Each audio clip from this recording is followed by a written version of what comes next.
Board of Selectmen and the Board of Finance. Would everybody please rise? For the Pledge of Allegiance, I'm going to ask the head of our building department, Mr. Connolly, to lead us in the pledge. Allegiance to the flag of the United States of America and to the republic for which it stands, one nation, under God, indivisible, with liberty and justice for all. All right. A couple items of communication before we go into our evening's agenda. And the agenda for tonight is largely Public Works, which would be the Building Department, Solid Waste and Recycling, Public Works Administration, Public Works Operations, Engineering, Street Lights, and the WPCA. There's revenue and expense items with several of these departments. Mrs. Gardner, if you'll kick me around and make sure I remember to do the revenue items so that we can review that. Before we get into the main agenda, though, there's two items to bring to the board's attention that were communicated to me in the past 24 hours. The first came from Mr. Mayor, and it relates to motor vehicle taxes. There's motor vehicle taxes estimated within this budget document that were based on information supplied by the state in terms of the number of motor vehicles, et cetera, registered to the town of Fairfield. The state unfortunately made some errors in that information, which impacted about 2,000 vehicles, correct, Mr. Mayor? And because they overstated vehicles in this town by 2,000 vehicles, times the taxes, it ends up being, as estimated right now, a $560,000 negative variance to this budget in terms of tax revenue. Correct, Mr. Mayor? The number's correct. It's a little bit, there's actually 2,093 vehicles, which actually equates to like 750,000 or something like that. We took an allowance of 1/3 of that amount in the budget document that you can see on page 31. Right, so that thank you, so the worst, net effect, the maximum risk amount is the 60. Yes. Right. Okay, so that's new information. We're not going to review that in detail tonight. We are going to talk about it later on in the budget process because Mr. Mayor is still working through it. But it's a significant enough change that I wanted to alert the boards that it's out there and will need to be dealt with in one form or another. Okay? Mr. Chair, if I might. Tetra? Bob, that's an estimate at this point, right? That's your evaluation of what is at risk? The 560 is the maximum at risk, correct. Okay. And we'll get the final numbers from DMV when? They haven't committed to any final numbers, but I have scheduled conversations with the president of the State Assessors Association and also with the Department of Motor Vehicles. In fact, I should probably contact Mr. Timiak. He probably has some good connections there. But yeah, for discussions to get a better handle on exactly what, why, and what, if we can make a closer estimate. Mr. Timniak. Did you match up the grand list we currently have for our cars versus the number the state of Connecticut gave us before the budget was submitted?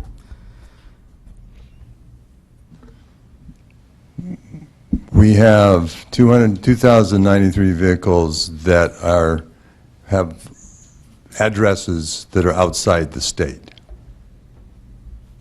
Excuse me, outside the town. That do not have Fairfield addresses. So in other words, the reconciliation of the two came up with the 293 Right, vehicle we difference. have 293 vehicles that the state provided to us that don't have Fairfield names or Fairfield addresses. Let's let them do the work, and we'll come back to this at another night, but we do know that the rough calculation of the maximum exposure is $560,000. The other item has nothing to do with the operating budget before us, but I think it is worth noting. It was communicated to me today by Mr. Bradley, the head of the Penfield Building Committee, that they're dealing with an issue related to state funds. If you all recall, there was about $500,000 worth of a grant that was coming to the town related to help pay down the cost of rebuilding the Penfield Pavilion. Upon review of some of the, for lack of a better word, strings attached with that grant, it was noted that the Penfield Building Committee might be required to raise the building an additional foot above the FEMA regulations and what they were planning and doing and what they had estimated doing. The cost of raising that building by an extra foot is estimated per Mr. Bradley right now at $380,000. So in order to get the $500,000 worth of grant from the state, the town would have to spend an additional $380,000. That's a net to the good, from that perspective, of $120,000, but that is $380,000 that they were not planning on spending in the original estimates. Okay? Does that make sense? Yes, that's partially correct. Okay, go ahead. The money spent, the 380, would be FEMA eligible, So there would be some reimbursement of that 380. 75%. Good. That's However, what, just to be clear, they'd have to spend it first. mm-hmm. That 380 is not currently in their 7.4 approved spending authorization. Right. So they're working on how to deal with that right now, correct? Correct. And do we know for 100% that that's FEMA eligible? I'm going to turn to Mr. Mayor on that one. We know- Because that wasn't explained to me today. We know nothing for 100% certain, but yes, but it should be, yes. Okay, so we're not But- definitive that it's FEMA eligible. But it should be, but the bottom line here is that if there's not enough money in the budget to cover it, so they would have to come before the bodies for more money, they being the. So that's a heads up that I was given today. And I wanted to share that with the board because I believe that's being discussed by the building committee at the present time. Is that correct? Correct. I just left the building committee and part of that discussion to come back here. Have they voted on that yet? They have not. Okay. So I wanted to make everybody aware of that since I was told that today.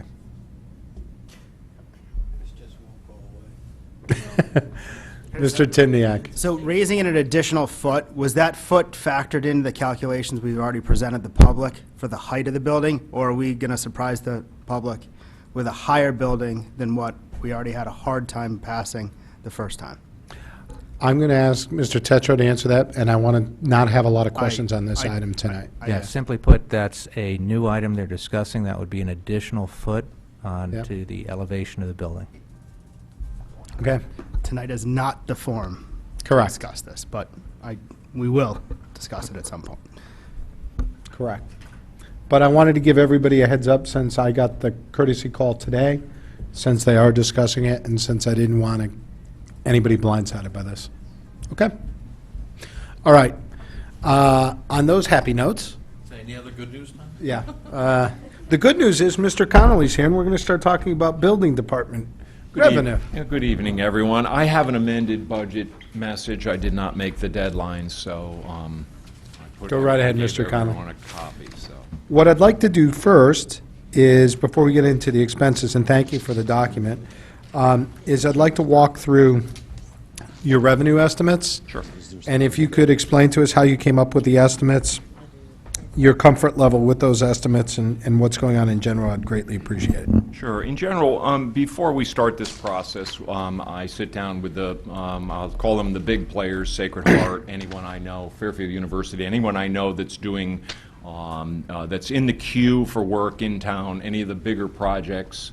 I discuss with some of the real estate agents, some of the contractors. I sat down with some of the solar people to see where the solar funding is. So I spend quite a bit of time researching and asking questions. What do you think will happen in 16, 17? When do you think we'll be doing, and what level we'll be doing these projects? And the numbers I'm quite confident with, to be honest with you. Sacred Heart has some large work coming up, and Fairfield U as well as a very strong solar industry right now. Thank you, Mr. Connolly. Do we have any specific questions from board members on the estimated numbers here? Where do we stand? Mr. DeWitt, you're the best at this, keeping track. Do you have the munis reports? Where do we stand year-to-date versus what we currently have? The total budget's 91% spent. Revenue. Revenue, oh, I'm sorry, yeah, I have revenue here too.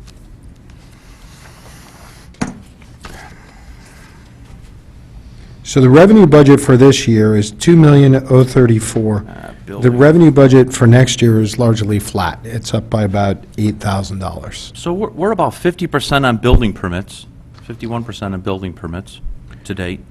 Well, as of 2/29.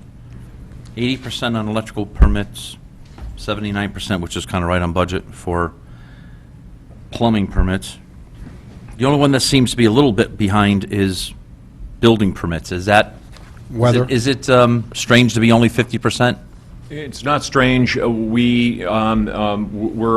use the term seasonal. We don't know when we're going to get the money. I don't believe that, we just took a large check for the Commerce Drive, which is somewhere around, I'm going to say $120,000, $130,000. So that's up there. Sacred Heart is looking at projects that are coming up. I can't tell you what date they're going to come in. They're substantial, and they're right there ready to go. Hopefully they'll be in this year and equalize that, and I'm sure they will, as well as other work coming in, so. Is it safe to say if you're seeing something being built, the permit's already been paid? Is that correct? I'm hoping. Well, yeah, I mean, that's the Unfortunately, that's the sir, it's process, not right? always the Right. case, but So yeah. you go by Sacred Heart now, and there's a huge building going up. That permit is, Yeah, that revenue from that permit has already been. Yes, sir. And they have more work. They're acquiring the Jewish old age home property, and that should come up very, very shortly. We're sitting down next week for discussions with them about numbers, how much they're going to spend, and that should be a little bit this year and the major portion in 16, 17, so. Thank you, sir. Sure. Any other questions on the revenue side of the building department? Seeing none, we'll go to page 252, which is the operating budget for the building department. Mr. Connolly, why don't you walk us through any highlights that you'd like to, and then we can turn it over to questions. Yeah, I don't think that there are any major changes. You'll see, and typically we go through larger percentages, but you'll see fees and professional services at 66% change, and that was a cost share with the Metro COS GIS system that is coming online. So they split it up between other departments, and this is my cost share on that. Is this a change in methodology, No, this Mr. is- Mayor, or the this- costs actually going up? It's a new expense, so the costs are going up. It's same discussion we had with Don Ross in the assessor's office, and we'll see this in a couple other departments also. It's a $12,000 cost to right. the town, and we split it between the 6 departments that primarily use the GIS system. Thank you. I remember the discussion. The system's been in place and is up and running. This is just the first year we're sharing the cost. Got it. Any other questions? On the, Mrs. Gardner, on the salary line, is just the differential year over year, or is this one of those that settled the contract and we had to move the funds? Because it looks a bit high, going up 5.26%. Well, you had a THEA contract that settled through 17, so the contract was already settled, and this is the last year of their movement in that contract. So you will see a one-year movement for all THEA people. Okay, and we can see that down below on 255. What I'm trying to get to is the real increase year over year should not be over 5%. This is where in prior years it was in contingency, or, do you know what I'm saying? Right. In this particular case, you're getting a true cost because the salaries are a one-year increase between 16 and 17.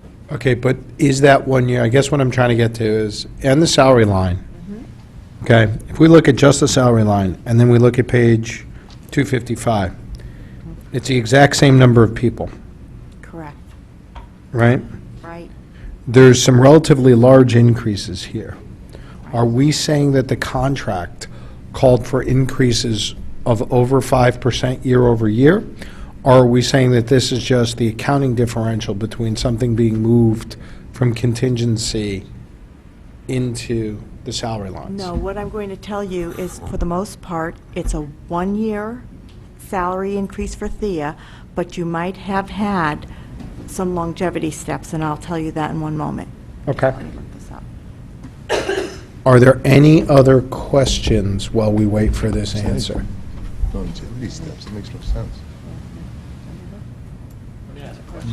Go ahead, Mr. Matola. So, and I know you're looking it up, but Yeah, the I'm good. longevity bonuses, they're in a separate line item also at 27.27%, right? So, I'm sorry, go ahead. Yeah, longevity's on a different line.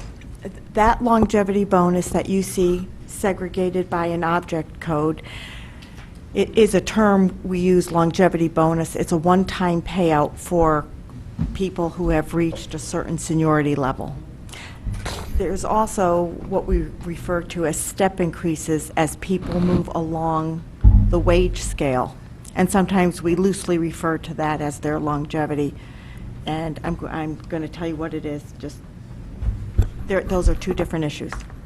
So while you're looking, maybe, and I'm not picking on anyone here, but the assistant building official has a substantial increase. Is that because of a step increase along with, okay, then I get it now. All Both of right. those issues, step increase. It's a step increase along with settling the contract.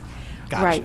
Thank you. You actually, in the building department, not only have movement from one wage scale, from the 16 to the 17 scale, but you also have 3 people receiving a change in step.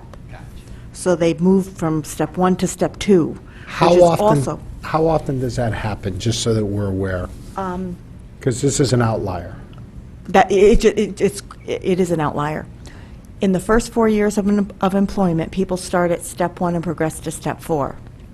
After that, it's based on a 10-year longevity, a 15-year longevity, and 20-year longevity. And the people I'm seeing here are more senior. So these are 10, 15, or 20-year longevities. Got it. I think everybody's It just at happened to their, hit. at their highest step right now, but this was a step for at least 2 of my people, so. 3. Thank you. Mr. Brown? So as far as the steps go, what percentage of the increase are due to the steps? Can you, Have to go to another document if you just want.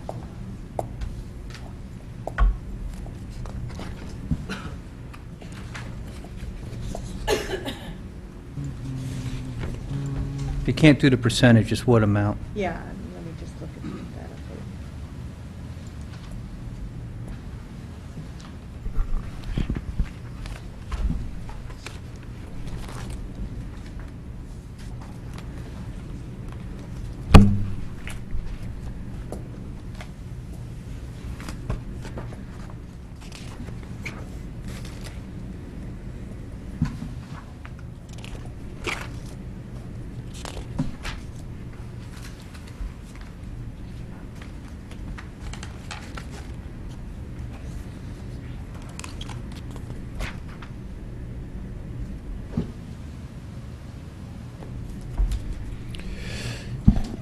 Just on average, use about 4,000 per step. So 12,000 of that are for the steps, without doing the, So the 536 from the prior year plus 12,000 for steps would bring to 548, and we're at 564 in total. Does that make sense? So 16 divided by 536 is the salary wage number. Say it again, now you lost me at the end. 16 divided by the 536. Excuse me. So using your numbers, 16 divided by the 536 would equal the amount related to labor contracts. Yep. And I didn't bring my calculator tonight, or my phone, which is, calculator on the machine, but just hang on, I just want. It's like 2.9%. So contractual, well, if my math's right, 2.9% is contractual obligations, and then the other, almost, what? well, it's all 2.3. contractual. but, yeah. That's all. Oh, no, yeah, I'm sorry. It's an right. annual increase, yeah. Thank you, that's a better way to put it. Right. So 2.3%, 2.9%, and then another 2% for the step increases. Okay. Any other questions on this budget? Thank you, Ms. Scudder. Seeing none, let's go back to page 50, which is solid waste and recycling. Mr. Conley, thank you very much for being here tonight. Thank you. Appreciate it. Have a good one. You too, thank you. Page 50, we have Actually, it's 12 divided by... town dump fees. Is here Mr. Michelangelo? Welcome. We have this budget for revenue in this area going down by about 5% year over year in total. 12. Good evening. How you doing? Let's, can we start talking about that a little bit? Sure. Joe Michelangelo, Director of Public Works. Mike Zimbruski usually presents the solid waste budget. He is away on vacation, so Mr. Bowman will handle the bulk of the duties regarding the solid waste. And the first question was regarding revenue. Yeah, so Mr. Zambrewski's down by 5% revenue, so he goes on vacation and leaves it to Mr. Bowman to explain it. I'd like to do that when that happens to me. I didn't pull this document before. How'd you let that happen? Yeah, You know. yeah. Go right ahead. Well, the biggest reason for revenue going down is that there's less tonnage going to the burn plant. Now we know More what it stuff is recycled, less is going to the burn plant. is. And so, And we can. 1,000 less tons is going to drop the revenue down significantly. And although there is revenue from recycling, it's not the same as the revenue that the garbage men are paying us. Based on $95 a ton, with the revenue for recycling is $20 a ton. So why are we keeping recycling rebate the same number? Wouldn't that number come up higher, or no? We don't think it's going to go up higher again. When it went to single-stream recycling and the new recycling center in Shelton, it did go up, and we don't see any evidence it's going to continue to climb, so. Yeah, but you just said that there was more going in that area. Yeah, over the last couple of years, it's been more recycled, less going to the garbage plant. There's also been a loss of tonnage, some garbage guys aren't bringing their garbage in to us, they're going somewhere else, which we don't really mind because we don't collect 100%, so. Right. We save 3 or 4 cents on the dollar that way, so. Okay. Does anybody have any questions on the revenue budget here? Mr. Timniak? Couple things. So we charge the haulers $95 a ton? Is that, We charge the haulers, there's 2 different ways. We charge the commercial haulers 95 roughly. We charge the residential haulers about 85% of that, about $87 a ton. The Solid Waste Commission has always taken the position that they didn't want to charge the residential haulers 100%, or the residents 100% of their collection fee and put it back in the budget instead, so there's a differential there. and are rental fees on here for things which happen at the dump or the transfer station, like Earth Grow? No, that's a separate one. Earth Grow is not in there. Where are, what, Page 50. yeah, rental. Where else is rental? I don't see rentals here. Yeah. Where's the rentals? I'm sorry. I'm asking. Well, I don't, there isn't any rental. Yeah. You mean rental? Yeah. There's a Okay. facility use charge, is that it? 2 from the bottom? The facility use charge is the charge we pay for running the company to run the transfer station. No. But the Earth Grow, or not Earth Grow, whatever it's called now, is a separate budget. Okay. It's really under Public Works, rather. All right, Mr. Timniak? Any other questions? Anyone else have any questions? Mr. Becker? That's a good question. So, on the, 1357. so you mentioned, obviously, the scale component going down. At some point, are we gonna run into an issue with the fact that we don't This? charge for the recycling? Like, is it shifts, or Because we can you less see it this. sort of, there's always gonna be a 4% huge for the stuff. actual trash component? I think there is always going to, we started out 20 years ago, like 50,000 tons, and now we're down to 34,000. So we don't see too much more of a shift going on. In reality, recycling is what it is, and, Okay. you know, the good thing about recycling is we're getting paid $20 a ton for recycling, rather than paying $95 a ton to bring it to the burn plant, so. What we certainly behooves us to increase the recycling rate. Okay. Thanks. Anything else on revenue?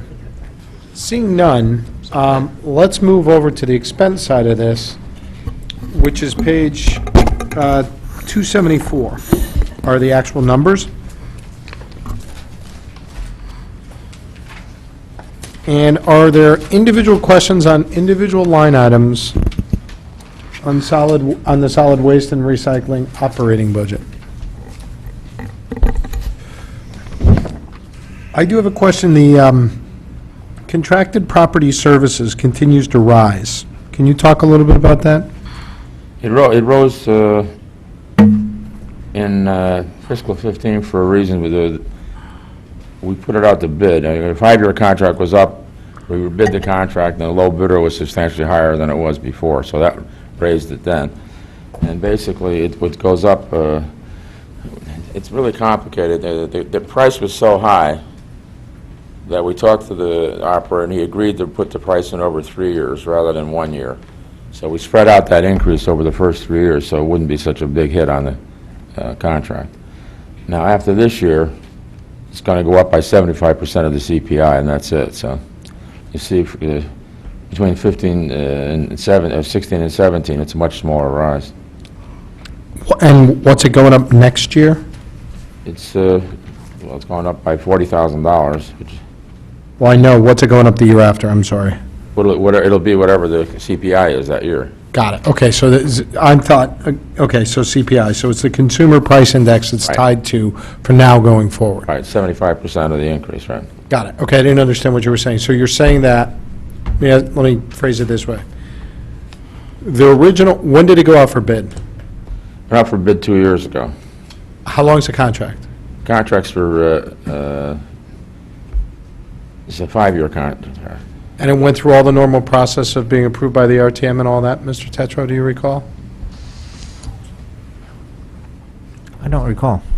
I think it was just a bid. I don't think, it didn't really, I don't think it went to the RTM. Yeah, but it's a 5-year contract, doesn't that, I don't know what the regulation is. It depends on whether there's an out clause at the end of each year, as we've discussed in other situations. Now, I don't remember if, I'm assuming this contract has it, but I'd have to look at the contract to verify that. It'd be interesting to see if it did, because, and the reason I asked the question was the way Mr. Bowman just expressed it, for a contractor to agree to those terms, you would think that they don't have an out clause at the end of any given year, because it would be leaving money on the table if they, in essence, decided that the have to be at least 3 increase would be years, stepped. right. Yeah. Exactly. It would be 3 years without Yeah. an out clause for that reason. And what I'm hearing you saying is, they came in with such a large amount of the increase year over year, you negotiated it down so that the increase was phased in over a 3-year period. Right. Right? And then for the last 2 years of the contracts, it was a consumer price index at 0.75%, is that? Correct. At 75%. Is that correct? That's correct. We might want to just take a look and see if if it went through the appropriate hurdles? Yep, good point. And Ed, if we can take a look at that contract tomorrow? Yep, all right. Thank No, you. Okay, so what you're saying is this increase is contractual. Exactly. Mrs. Leclerc? Okay. When we talked about the revenue, you said because the tonnage was down, we weren't going to bring in as much revenue. So shouldn't there be the same offset in the budget because we don't have that tonnage? It is. We look at the fees of professional services, they're down. Okay, but it was down 5% and this is down 3%? Is there something else going on, or is it? Well, again, we don't collect 100% of the revenue. We So only it's the collect residential. 90%, so there is a differential there. And of course, the contractual service isn't paid by tonnage, it's paid by a monthly fee, no matter what the tonnage is, so that wouldn't go down. Okay. The fees and professional services piece isn't by tonnage, it's a monthly? Yeah, the fees of professional service is what we pay Wheelabrator Okay. and Enviro for hauling, so.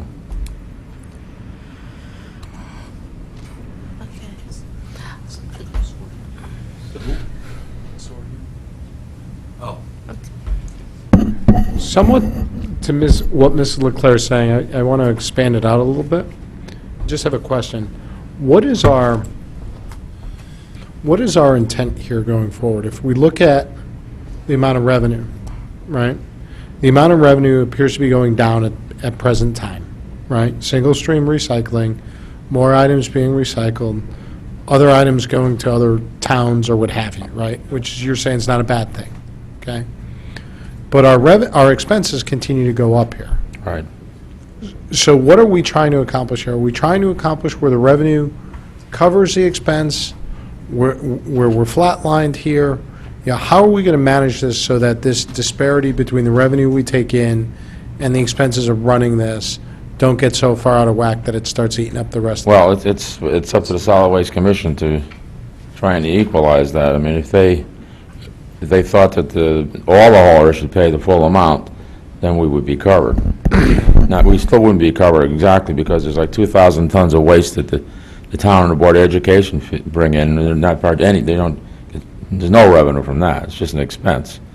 So you'd never get 100%, but this year they raised the amount they charge the homeowners by 50 cents to try and bring that up too. But they did not raise the amount they charged the haulers. Do they have a target? I guess I don't, Not to my knowledge, no. It's just to keep a differential. So who oversees that commission? Is it entirely independent? Yeah, just like, yeah, it's an independent commission. Mike Zambrowski reports to, but Right, because it's just, what's their strategy? Well, What's acceptable? What are other towns doing? How are we benchmarking how much of our fees are covered? Some towns don't charge anything, and they absorb it all in the tax. Westport doesn't charge a tip fee. The tax, it goes right on the tax bill. Other towns charge more than 100% of the tip fee. I mean, everybody's different. There's no consensus here, which is why a lot of waste goes to Westport, because they don't have to pay any tip fee. Westport tries to keep it out, obviously, but we don't care. So there is no consistent from town to town. Every single town has a different policy. And the Solid Waste Commission has brought up the amount that residential haulers pay. It used to be 75%, now they brought it up to 85%. But they have never discussed going to 100%. This year, we try to do something different also. In the past, when CRA owned the transfer station, all the repairs were done and rolled into the tip fees. Now that we own it, we have to pay for it. So we brought a proposal to the commission for a $2 surcharge on the haulers to pay for capital expenses that are listed here, and they wouldn't do it. They think it's unfair to charge the haulers. Well, for 25 years, they were that's the way it was done. So again, they didn't do it. So there's a capital Who's expense they? here. The committee? The commission didn't do it. So without revenue, so. I'm sorry, they didn't implement the fee, is what you're saying, right? Good. The commission decided against implementing the fee because I Correct. thought it was unfair to the haulers. I mean, 90% of the use of the transfer station is haulers, so I don't see how it's unfair. How much would that fee have been raised? $2 a ton. Okay, so what's sorry, I'm not that good. It's about $70,000. It's about $70,000. Yeah, which would have covered his capital budget that's here. Now it's not covered. That's not, there's no revenue to cover it. Right, that's the kind of interesting part. It's kind of like they get to ask for anything they want in the operating budget. But yet, if they decide not to raise the fees, the general taxpayer has to eat the additional cost of it.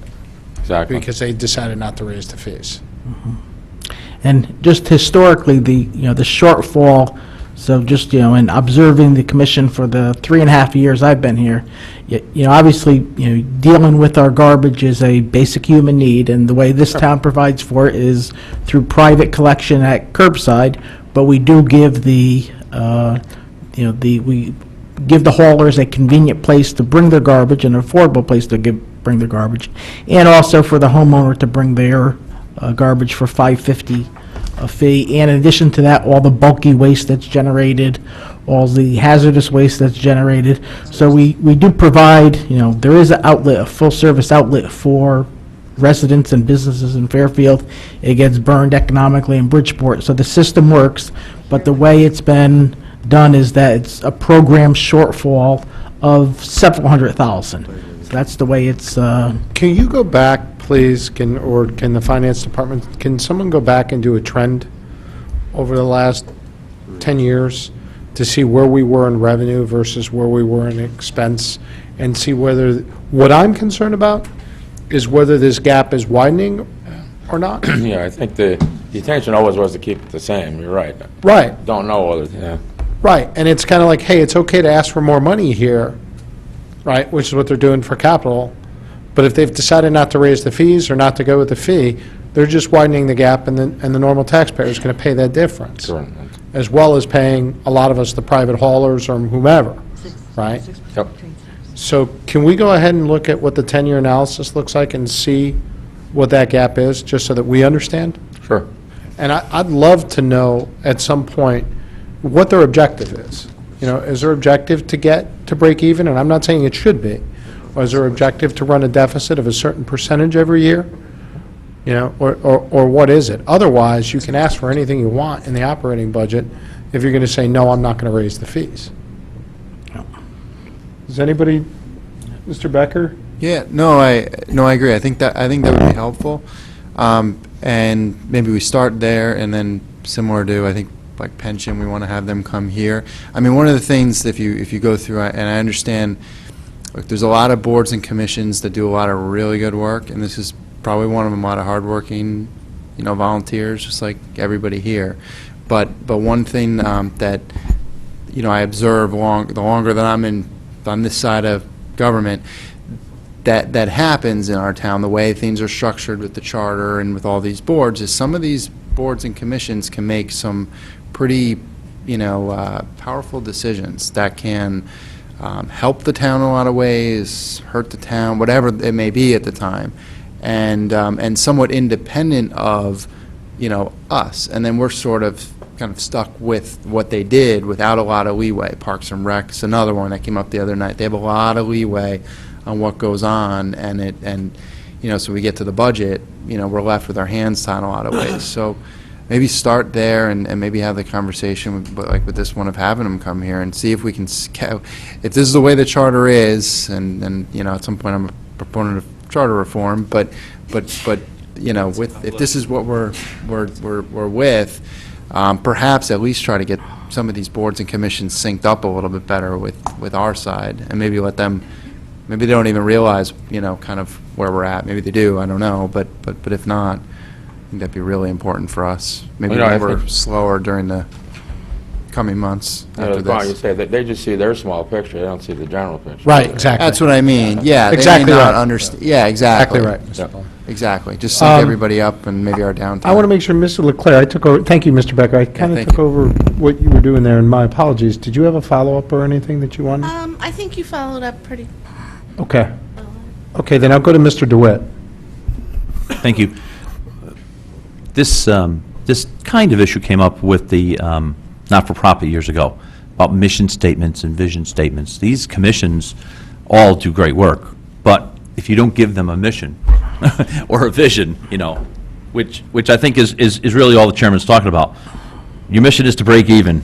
Great, I got a target, but we go ahead and don't give them any direction, and you're right, they're doing what they think, but it's a micro rather than a macro look, right? Yeah, And, for sure. and they're, I deal with the commission too, and there are two members of the commission, Mary Hogue and Sharon Piscatelli, who have, and they're all good members, but these two members have the big vision. And one of the things we're doing with a lot of the commissions, planting the seed for the future strategic planning effort. And, there are two members that are on board and raring to go on that, asking these same type questions, instead of our standard operating procedure, where are we going, the big Right. picture, so. I don't know, can that commission brief us, or is that, or is Yeah, it it's usually probably too- not, I mean, it's probably not during the budget process. No, yeah, But it would be a exactly. good discussion to have. Yeah. But I have a hard time with the revenue going up, with the revenue going down Yeah. by so much, and the requests going up for additional expenditures, not understanding what they're trying to achieve from a financial perspective, and saying that they've denied opportunities to increase revenue.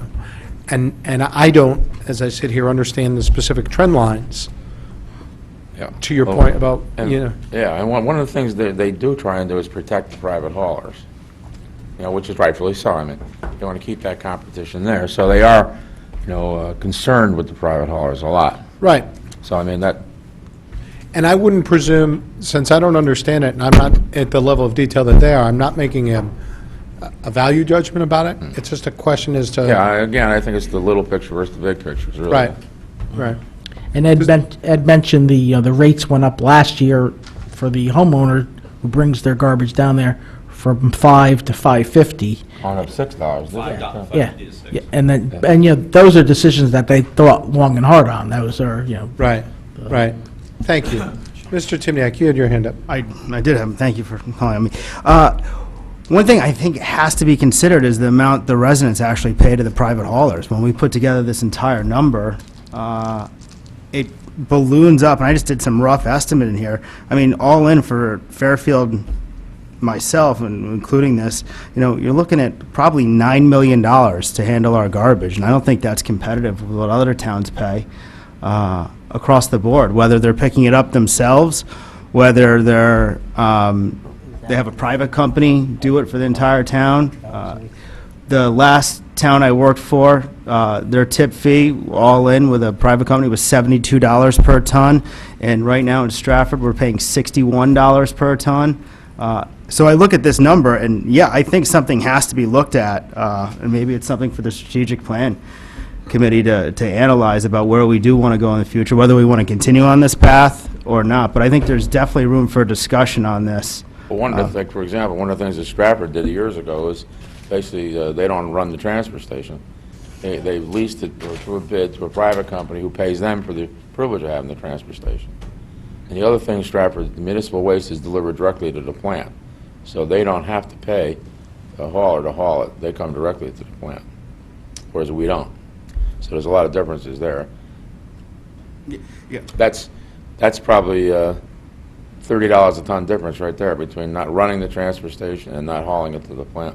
Right. No, and I think it's definitely something we should look into because... So, I mean, I'm saying that's something the town could look into, too. Yeah, no, I think it is, because I know the Stratford budget isn't nearly, when you factor in what the private homeowners are paying versus what their Well, they're this on number the here. city because they have municipal collection, too. Right, so they have that's municipal another- collection, so the all-in number is like $4.2 million, and here we're at 3.5, and that doesn't count an additional $6 million in resident fees. Well, but once again, our net is, revenue versus expenses is somewhere around 400,000. So that's all it costs the town.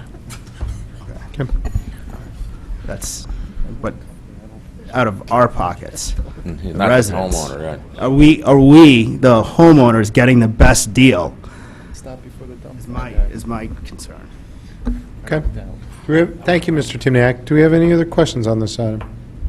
Seeing none, can we get a follow-up on that trend line? Yep. Over the last number of years? And we may not want to see the chairman of the commission later in the process to kind of understand the thought process here and get a presentation maybe on the entire operation at some point in the future date. Very good. All right, any other questions on this budget? Seeing none, thank you. We're done with solid waste and recycling. We'll go to Public Works Administration. That would be page number 239. We didn't do capital. Oh, my mistake, thank you. Let's go back and look at capital very briefly on the solid waste and recycling. Thank you, Mr. DeWitt. That's my $2 a Got my ton, right? error. Go right ahead. Let's go 276.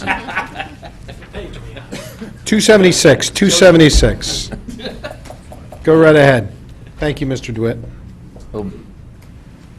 I'm slipping in my older age. Again, this is a building that was built in 1976. It's getting old. We need the tipping floor repaired. The concrete's worn out down to rebar, so part of it needs to be repaired.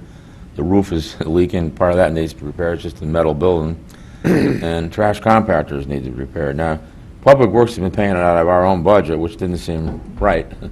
So we try to do it this way and create, that people using the facility would pay for it. Now, this is something that's been done in Trumbull, that we didn't invent the idea. Trumbull's been doing it, and it works fine. So it seemed like a good idea to do it here, too. That would have paid for all the capital expenditures. Does anybody have any specific questions on any of the items? And I would assume these items are put in the order of priority, 1, 2, 3? Is that Yes. correct? Okay. Mr. DeWitt? I guess I don't understand why these are capital. Because it's maintenance, so, and there, you do have a, well, there is a, Well, I think we Usually, just called it capital to separate it out, thinking we were going to get the revenue to pay for it, you know what I mean? Yeah, it's in the operating budget. This Yeah. does not get capitalized or bonded. It says capital here, but it's not really. It's capital outlay. oh, I see, yeah, okay, I see what you mean. So since it's not bonded, it doesn't really matter, it's just a specific line item. Yeah. Seems more maintenance repair of equipment kind of than Yep. capital outlay, but I guess it's, at the end of the day, it all rolls up to the big number, right? Any other questions, comments, or concerns on this item? Great. Thank you. Now, we will go to page 239, which is Public Works Administration.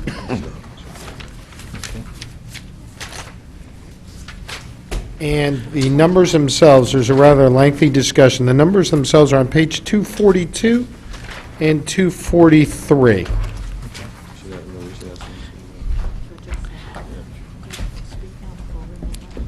Essentially, the increase here is all related to salaries. Is that pretty much correct? Correct. And Public Works, and if, I know there's a lengthy thing over there, I'll give just a quick overview if I may. Please. So what we're presenting here tonight is actually 6 different budgets, individual. So solid waste, which Mr. Bowman presented. Mr. Bartlett will do the Public Works operations budget. Mr. Bowman will also do the streetlight budget.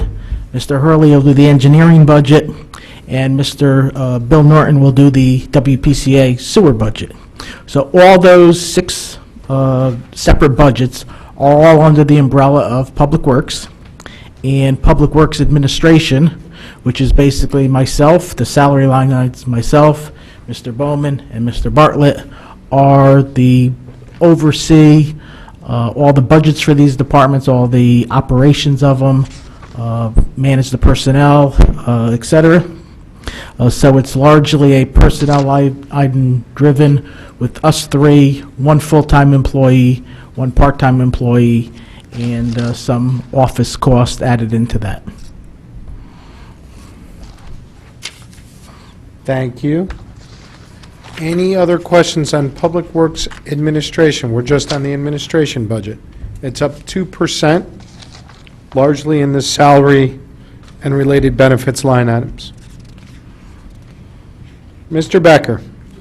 Just quick, on the PETA line, this came up a couple of times, I guess this goes to administration, but it has 13 marked. Is that, so that contract is still out there? That one hasn't been settled recently? And is that the only one then? I thought they were all settled up. Is this like a new round now that's not settled up, or? As we mentioned, I think in an earlier meeting, there are 4 contracts that aren't settled. The middle managers, ECC, Yep. nurses, and DPW. Okay. All right, perfect. Mr. Stone? It's a trivial item, but what is the advertising for? Projects that we're involved in is mainly legal notices. So if we're doing a project where we have to post something in the paper, advertising for positions, a lot of times we go above and beyond what the human resources does, just because we're going after niche positions, things like that. And Mr. Stone? Mr. Timiak? I have a question. It's not on a particular line item. It's, there's a growing pile or mound at Public Works. And is that something we're doing as the town, or is that something we have outsourced? Because I'm looking for that in the budget, and I have a ton of follow-up questions on that project alone. I don't know if it's in the budget. I'm happy to wait for it, or hit you now with it. Okay, well, I'll answer the question. So what we've done there for years is Public Works generates a lot of spoils from our construction activities, probably in the order of about 10,000 cubic yards per year of spoils from catch basin cleaning, from asphalt, from gravel. Every project we do, we bring stuff back to our yard, just like every Public Works department does. And that's been there for years and years and years and years. And one of the ways we've gotten rid of that is we don't want to pay to get rid of it. So one of the ways to make it marketable is to mix it up with other products and make it a saleable product. So we've probably had contracted vendors there for a good part of 20 years.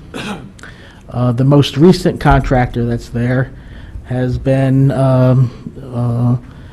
I'd say, is more active, so is a bigger contractor than some of the smaller ones. I agree the pile is much, much too big. We are working with the contractor to get the material off-site, so that gets used for beneficial reuse. There's a high school project in Bridgeport that's coming up that they've sold quite a bit. As the construction season, as the weather changes, the construction season gets underway, we're confident that this material will be used for those projects and the pile will go down. I agree it's too high. We're committed to reducing it, but it is a contracted vendor. They're on a bid cycle. This is the third year of the bid. I know it's been talked about, One Rod Highway, all of our activities are an impact, so as a good neighbor, yes, we need to reduce the impact to the neighbors. So we're paying him to handle the pile, to manage the pile? No, actually, he pays us a fee quarterly. Oh, is that in this budget here somewhere? Yeah, it's a small fee in the revenue line. We also get to dispose of our material there, because there's nowhere else to put it, so we get to put it there. And we also, there's bid prices, so a lot of the material that we purchase, instead of going to an O&G in Tilcon and paying $20 a ton for 3/4 inch gravel, we get it right next door at our site over there, or processed gravel, or dead sand. It's that type of operation. Okay.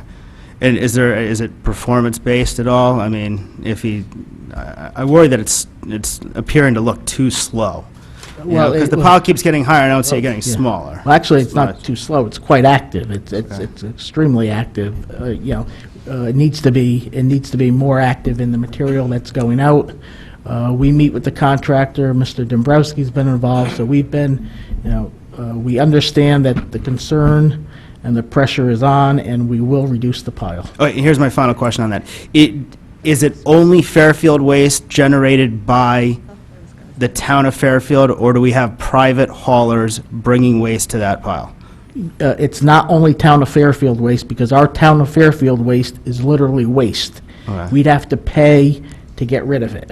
We don't want to pay 10,000 yards times $50 a yard to get rid of our waste.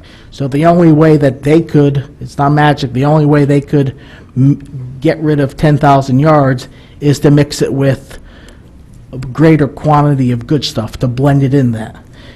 If we have catch basin cleanings or road sweeping, you can't turn it into a marketable aggregate product without mixing your cake somewhat different. Are other towns dumping in that pile? No. All right.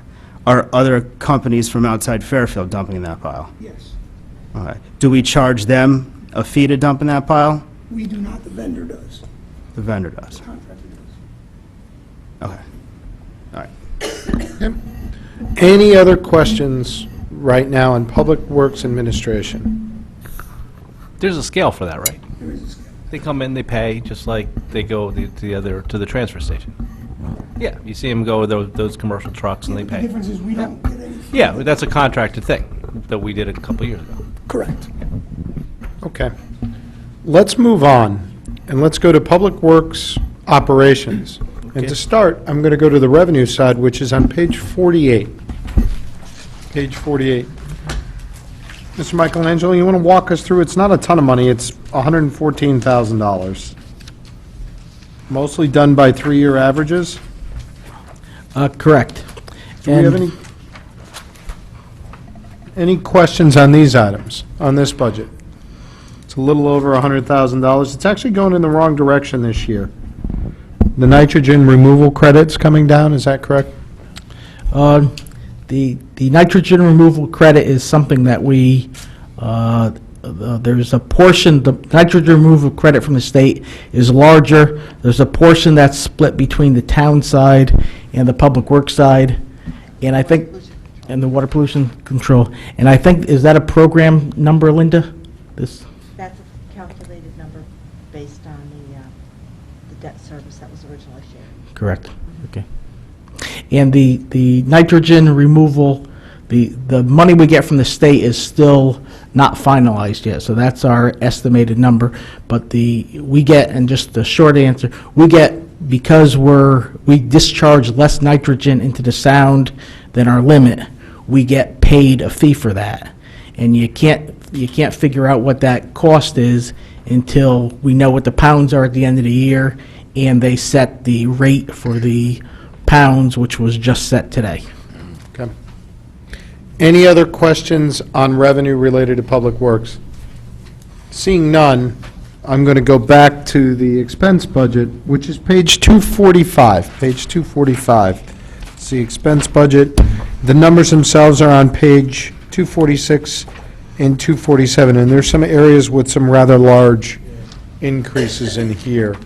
Do you want to speak to some of those before we go to questions, sir? Yeah, I'll give a quick overview. So when I was talking about our 6 different departments, well, Public Works Operations is the largest, coming in at just over 16 million proposed, and that is a big number. But just, physical services in the town, not Board of Ed activities, everything that's done on the town side of the government is practically done by Public Works Operation, whether it be the streets, sidewalks, parking lots, buildings, utilities, parks, ball fields, vehicles, trees, snow and ice, marina, beaches, and in-kind services to the other department. We're the muscle. The only other town departments, the golf course, between the two of them has 4 or 5 employees. Conservation has 3 or 4 employees. Every other physical services on the town side, every park you see, every building you see, is done out of the Public Works operating budget. So 16 million is a lot, but there's a lot to do. In the budget summary, a couple of highlights that I'll just touch upon. There's, as you recall, asphalt has been transitioned fully to the operating budget, so that's why that number is growing over the years. Capital vehicles, we're trying to transition them to the operating budget. So currently we got 1 approved through our capital non-recurring request. Thank you very much. And there's 3 of the large $100,000 plus vehicles in here. So that's sort of a philosophical switch where that will go up. And Mr. Bartlett will talk about this, and he's planted the seed a few years ago. One of the things we've started doing with our field maintenance plan, we're sort of changing the method which we're addressing some of our fields with fertilizer and turf control and contracted services. So you've seen those numbers go up in the years. And I'd be remiss if I didn't mention it, and it's in the budget summary, in going over our procedures this year, and we had vacancies. One of the things that we've proposed is not filling 2 of the vacancies, so you see a reduction in labor account, and along with some there's also savings in the other part of the budget, obviously, that goes along with this. So with that, we could answer questions, or I could have Mr. Bartlett talk specifically about some of those items that have changed and gone up and what's gone down. Mr. Stone. It's the utilities. Water is down, gas is up. Wait a minute. Gas is down. Gas is down. Electric is way up. Is there, I assume there's a reason, obviously. Yeah, and we have one of the things we've done this year, and I could pass these out, Ed. One of the things we've done this year in conjunction with Mrs. Gardner is put all of our electricity from 3 different accounts into a reconciliation spreadsheet. And I think that's probably clear because we could touch back to that. So I'll pass this out, and then I can let Mr. Bowman speak to it. Mr. Michelangelo, are you implying that you're now changing the accounting methodology and putting all the electrical costs in one place as opposed to spreading them out? No, budget-wise, it's still being done the same place. Okay, so this is a true increase, regardless of what we're going to look at in the reconciliation. You're saying that your electrical spending is going up. Correct. And once again, this, we've gone through this a couple times, and, this is one way to lay it out, which is fairly straightforward and doesn't, we tried to simplify it to capture as many of the numbers as possible. So for the Public Works Operations budget is the top of the page there. So the request is for the electricity is for $879,993, and Mr. Bowman could discuss how we got to that number between generation, distribution, and our UI loan amount. Right, basically, the amount of power being used is actually going up from what we projected last year. And mainly because there were some street lighting budgets that were originally in the street lighting budget, but they're not. They're really accounted for in Public Works. It's about 120,000 kilowatt hours there. And the second reason is we were more aggressive than we had to be in terms of getting the solar power out. It's coming online slower than we thought. So when we budgeted last year 3,679,000 kilowatt hours, it was really under budgeted. So that's the bad news. The good news is the price of electricity is going down from 8.6 cents to a blended rate of 8.1 cents. So there's some savings there, and the UI's distribution cost did not go up.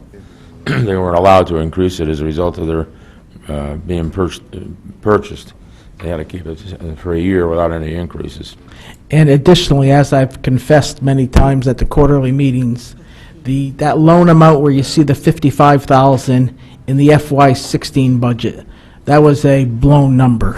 So when we're talking about the budget, why it's, our electricity budget, why it's over, because we under budgeted that $55,000 by quite a bit. So the 101,101 is a true number. So it's it shows an increase, but a lot of it is due to that past error. Okay, Mr. Stone? I think so. Something to read, anyway. Any other questions? Mr. DeWitt? Just on the streetlights, does I see the generation number, total kilowatt hours is down. Didn't we go to LED lights? No. We didn't? We did some decorative lighting downtown, 123 LED lights. But the street lights are owned by UI. We have no We can't say change over it. Now, UI has a program. They're replacing all the street lights with LED, but we won't get done until 2020, though. In 2020, we'll have LED lights, which will save us about $270,000 a year in this budget. So Okay. it's coming. I've heard you talk Trying about to it get it done before, I quicker, just but didn't- Now I know, 2020. Thanks. Any other questions on utilities? Mr. Walsh?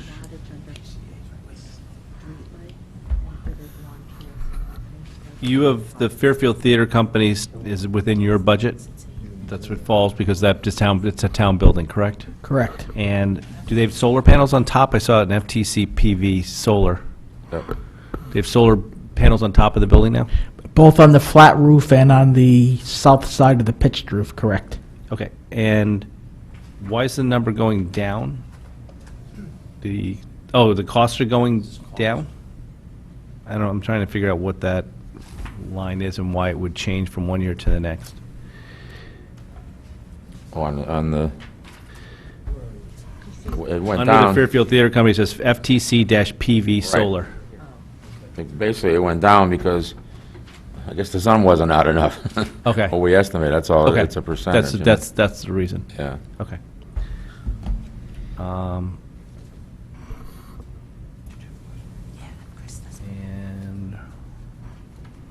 that's it, thanks. Yes, of course, Mr. Mottola. So, where you have, I lost my page here.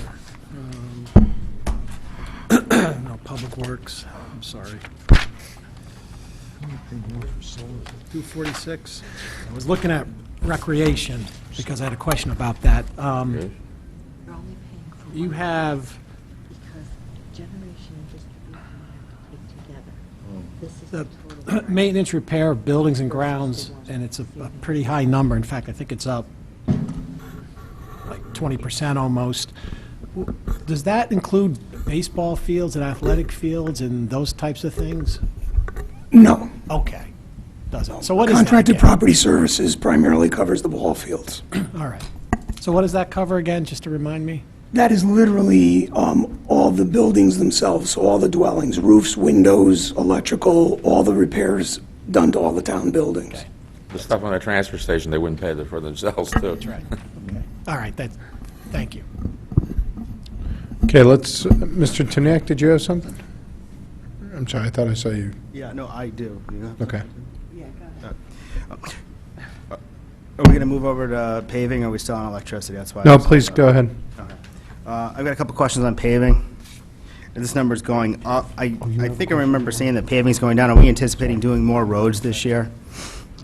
We would certainly welcome the opportunity to do more roads, but keep in mind when you say paving's going up or going down, we do 14 or 15 different styles of paving. This is not just physical asphalt paving. So you're right, the number right now on the state contract for O&G and Tilcon for asphalt is down about $6 or $7 a ton.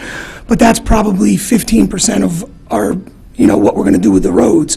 All the other things are micro seals, chip seals, cold in place recycling, all these other projects that we do. So I don't anticipate just with that one component being lower that we'd lower the paving budget. So we're only doing 15% or so? I don't want to hold you to a number, but 15% asphalt? That's correct. And largely, that is, just to give you some background, we evaluate what the road needs. Not every road needs new asphalt. Many roads are in conditions where they can get away with a less expensive seal. So 20 years ago, the mantra was, pave everything, black is beautiful. Today, it is maintain what you own, and you like my sayings? Maintain what you own, because in other words, 20 years ago, we put down a blacktop, we walked away and didn't do maintenance, and then you end up spending that high number again in a 20-year cycle. Now we're saying if we paved a road 5 or 6 years ago, let's go in and crack fill it. 3 or 4 years later, let's go in and put a seal over it and protect that investment. And we're finding we're getting 30 and 35 years out of those roads with those additional treatments. Do we outsource that, or we do that in the house? It's a combination. Most of the preparatory work is done in-house. Most of the physical laying of a micro seal or laying of a chip seal or laying of the asphalt is subcontracted out. And what you just basically outlined, is the asphalt portion of that, the number I'm talking about being down, is that the most expensive? Is that more expensive than a chip seal and crack sealing? Yes. A chip seal, for example, off the top of my head, and believe me, I don't want to, I can run a paving seminar if we want to do that sometime. In fact, I welcome any of your board members. If you want to come down for an hour, I'll take you out on the road and show you what we do.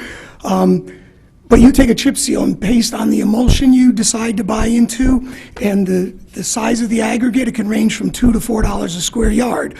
Paving, depending on the thickness of the asphalt and the mixed design you choose, it could be $20 to $25 a square yard. So you can see the huge difference. Okay, so do you already have a list of what you want to do right now? I do. You've already gone out to bid on that? We don't go out to bid again. We do go out to bid on some of it, but like we marry into the state bid for asphalt called VIP. And that's ready to go, locked and loaded. But I can forward you not only this year's paving plan, but we've already forecasted our roads for next year as well. All right, and I'm looking at the 6.6% increase, and we're about doing the same as last year. And it's gone up, and the only thing which has gone up is the lesser expensive aspects of it. That's not entirely correct. I'm basing it off what he just said.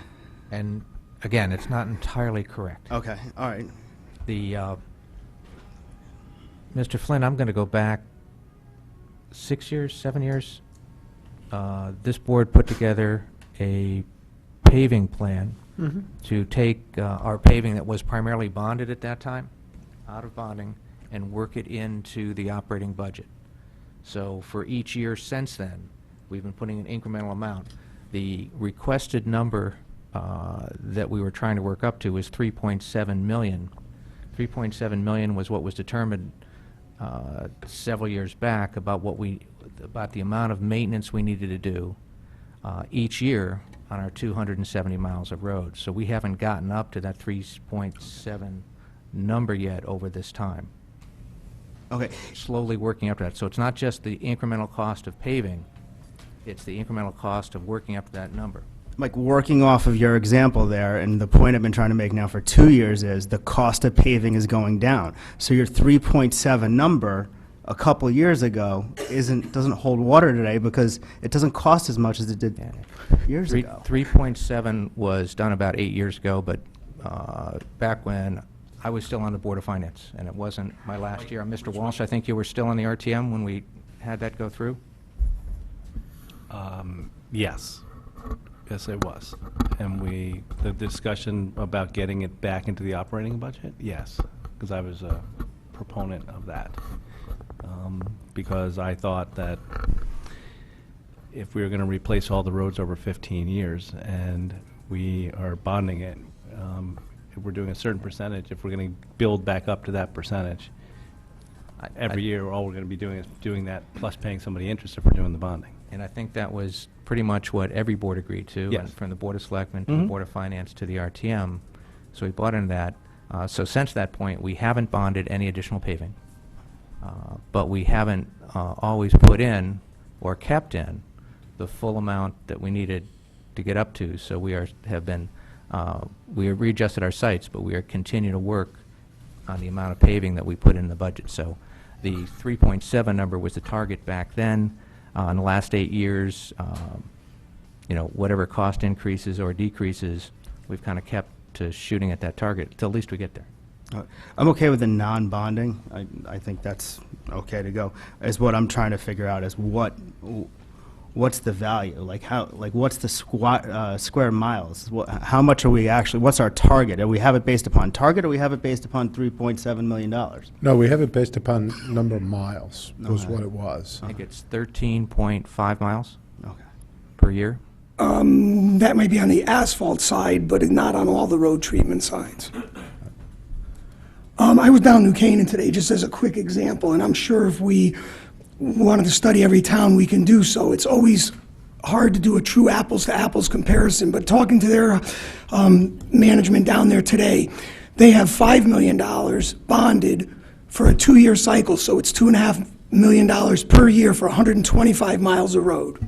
We have 275 miles of road, but when I broke down our parking lots using a 30-foot width, making it a standard street, that added additional mileage to our network above the 275. So we have 280 miles of road that we're trying to surface. So when you do the simple math, I should almost be asking for $5 million based on if New Canaan's getting $2.5 million for 125 miles, I should be asking for $5 million because I have 280 miles. I think the reason we're not asking for that is because we're very proactive in trying to do less expensive seals to stretch our money. But I think a cut is only going to put us further behind on that catch-up number that Mike was referring to from a few years ago. And just as evidence that it's working, last February was record cold, and we kept hearing about the frost heaves and the problems. And even though we had some frost heaves, and the question was asked, what are they going to look like come spring? And we were confident that our roads were going to hold together. And I think we had one section of Hill Farm, about 500 feet that fell apart. Every other one we were able to fix locally, like the size of this table, and fix it. So, we didn't lose any money, we didn't lose any time last spring in potholes. And we saw one of our communities down south on 995 was sort of promoting how many potholes they addressed, how many pounds of asphalt. And the first selectman asked us, is that a good metric to use, a good measurement? And we said, no, we want to show how few tons of asphalt we use. When we have cold patch, we want to use 70 tons a year. We don't want to use 500 tons a year. And that's a result of investing in our roads from the first place and not chase them down when they fail. I think Mr. Timniak's point, though, which I think kind of bears repeating, was that with the fluctuation in asphalt pricing, right, should the target be adjusted? Because it's cheaper now than originally to get the 13.5 or so miles. Now, the fact of the matter is, though, that 7 or 8 years ago when this was put in place, the asphalt dollar cost was at a certain level. Then it rose dramatically as oil prices rose, right? So now it's come back down. So it's probably, and I don't know this for a fact, but we never raised the target when it went up. So it might be disingenuous for us to lower the target when it went down, because we might still be where we were several years ago. That doesn't mean, though, that we shouldn't revisit that 3.75 and figure out where that should be based on best available information, right? Excellent points, but here's what I would say to you. When I forward you the current plan, it lists over $4 million worth of roads we're trying to get this year and $4.5 million next year. But Yeah. right? So that's 8.5. And that's because we've never actually funded it to the 3.75. That's my point. Right. And that's And totally I also legitimate. said in my description when I built the two-year model, that if we funded it at 4 and 4, meaning 8 million, I would then reduce or seek a reduction by year 3. But if you guys don't help me get to the funded number, how can I get to a reduction number already? No, it's a very valid point. It's a very valid point. And just one more if I could add, the number that's in the budget is here for a reason that says 348,279. We didn't pick a number and work backwards. That was calculated on what we want to do, and that's what the number came out to. So it wasn't, okay, here's a big pot of money, what could we do with it? Here are the streets we want to do in this fiscal year, and that's how much it's going to cost. Appreciate that. Thank you. Mr. Timiak, back to you. So I appreciate your answers, and I'll buy in, but what I'm hearing is you're basically telling me to stop looking at the price of asphalt. Doesn't matter what the trend line is, we submit the number based upon the roads we want to do. We're not going to look at doing more roads if prices are down, and we're not going to look to do less if prices are up. This is the number we want. Stop looking at trend line. Here it is, guys, because we're going to mix and match across the board. The short answer is probably yes. But the reality is, once you fund the paving, and we're looking at numbers today that can tie into escalation too, so even though I can say to you it's $6 a ton cheaper today, do we know where it's going to be August 1st when we're paving the roads? And the short answer is we don't. But the answer is this. What money you give me is what we'll work with, but it's a fair plan going forward based on today's prices for those 14 or 15 procedures that we do. If it turns out that those dollars end up costing us more, so our unit costs go up, we're going to get a few less roads done. If those dollars are dropped down a little in terms of the cost of doing it, we'll get a few less roads. All right, so there's More roads. and there's a couple of things I have on that, and that's good. If we do it earlier in the summer, when can we lock in on this price? You can't lock in. The way asphalt commodities are is there's two suppliers that are going to pave in the town of Fairfield, Tilcon and O&G.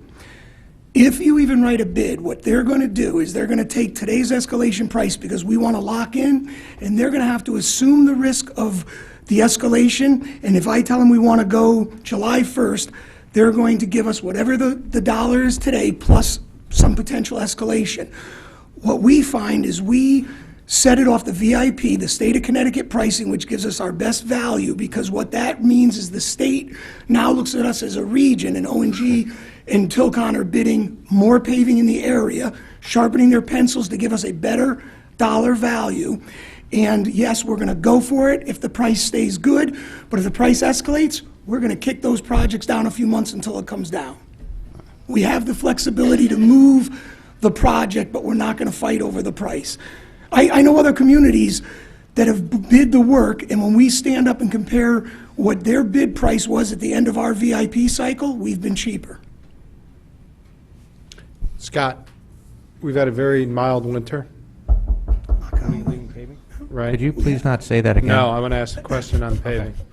Are we going to use some of the funds saved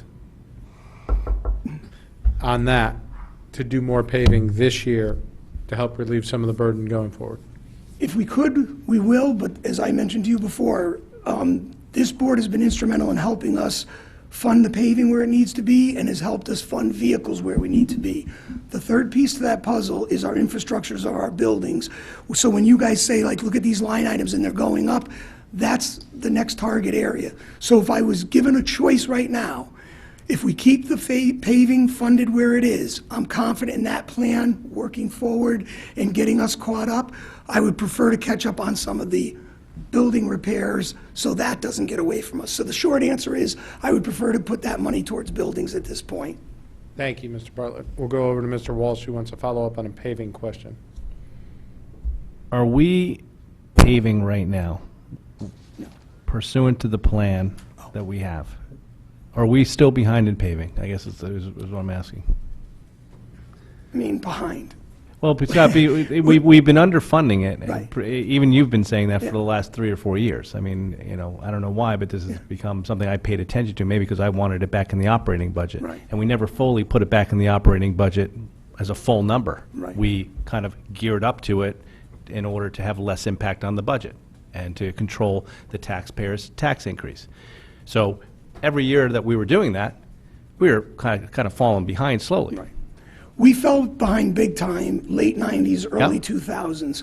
The short answer to your question is, even with this funding, we're theoretically going to fall a little behind in the sense that I just told you I have a 2-year plan that equals $8.5 million, and here we are asking for a little less. But I also think as it plays out, and to Mr. Timniak's point, if the asphalt stays affordable, then hopefully we can stretch those dollars and still come in good shape and get more than what the plan, offers us. But And did I hear you correctly earlier that the asphalt pricing that you've been talking about here, where we're saving the $6 or whatever it is a ton, that's only for 15% of the paving budget? About 15 to 20%, because again, what we've really switched the program to is more maintenance of the existing infrastructure. So we're doing a lot more crack sealing, chip sealing, micro sealing. So the short answer is yes. We want to be less in the asphalt business because it's the most expensive part of the business. We want to maintain what we own already. Because there's a tendency for sitting in my seat and all the elected town bodies who vote on this, that we hear oil prices are down, and they're down whatever percent, that we think that you can get that much more paving. But you're telling me that's not true because it's only 15% of that paving number where you're having that savings. The other 85%, it has no effect on. I wouldn't say no effect, but has less effect. There's more vulnerability to the liquid asphalt in the actual asphalt component than there are in those other seals. It's all a volatile market, but the impact on us as a municipality is mostly on the asphalt side, not on the other seals. At what point, how many years from now, I guess it all depends on what the town bodies want to support and what the first selectman wants to support, do you think we are away from being fully funded on to where we would have a plan, and we'd be funding that plan every year? I would hope 3 years, because again, I'll go back to the $8.5 million on the docket for the next 2 years. If we can get those two, then year 3, I think we're, golden. But right now, we're a little under that 8.5, and I'm not in a position, none of us are in a position to say what next year's pricing would be. Okay, thank you. Any other, Mr. Tomac? One final one. Would it make sense to up it this year, knowing that we have a real low price, and it's almost historically low, to up it from 15% to double the asphalt to play catch-up for next year? Yeah. Would it make sense to look at it that way? I will answer the question this way. We could do the work, but we always value what the town is balancing against our budget. So the short answer would be, we can handle the work if the town can handle the financial impact of doing that. In other words, I don't know what happens on the Board of Ed side. I don't know what other agencies are asking for. So, sure, I'd love to say, give me all the money you can. They'll take $2 more million if you want to throw it at them. No, but That's what he's saying. I'm being as fair as I can be. Talk about a softball question. We feel it's part of our responsibility to be fair to the town. I don't know that you heard the question. I'm asking whether it makes more sense to do more asphalt and less sealant this year while the prices are low.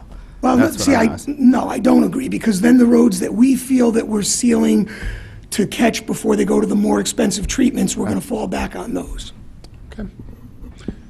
I want to go, it's okay, I cut off Mrs. Leclerc. She had a question on electricity, so I'm going to go back. Are you sure? Yeah. Just, Well, Anna, All right, it's quick. On the sheet that you handed out, under PCA, how come the kilowatt hours increased so much from last year's budget to the current budget? Well, first of all, if you look at last year, we estimated that the solar project would have been completed on the landfill, and that would have produced $1,340,000. Well, it hasn't been built yet.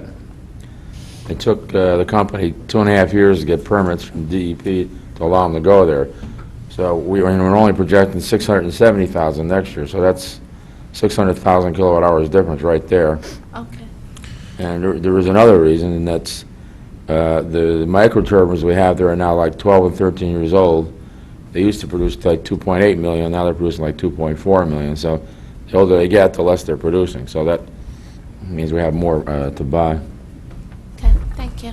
sure, I'm going to go to Mr. Becker. So two things. Actually, the first, since we jumped back over to utilities, looking at your worksheet, FTC went from, on the solar side, the 123 down to the 100. But then I noticed the overall went from 831 to 800. Is that because if we had kept everything with the exact same, panels, it would have actually proportionally adjusted, and we brought other ones online, or is there some sort of an anomaly with their panels and the sun? Or The 800,000 is for the town. The 100,000 is for the theater, right? No, I get that. I guess the thing is that Yeah, no, the rest are- it went from 831 to 8, right? So it only went down 31 across 800,000. Clearly a lot more. You go over to the FTC, and there's this sharp drop on only one set of panels, and it just seems odd. Like, did somebody mess up something there? Because there's a recoup component and everything built in the way we do this. Is this, Yeah, there is. they're not performing the way that we want it? No, there was something I forgot, is that the actual installation of the solar on that was smaller than we had projected because of the way the roof is slanted. We could not put the largest size solar on there that we wanted to. They did a lot of roof repairs on there, and they put the air conditioning units, what is it, on the roof, and took away part of the roof so that we could not put solar there. So not only didn't we did lose some because of the sun, we lost it because we did not able to install the 100% of the solar we tried to. Okay. And they expanded into that separate section. The warehouse. The warehouse. I mean, you look at, also, although we're producing 100,000 kilowatt hours of electricity, the amount of electricity they're using is still went up by 35,000. They doubled the size of the building. So. Yeah.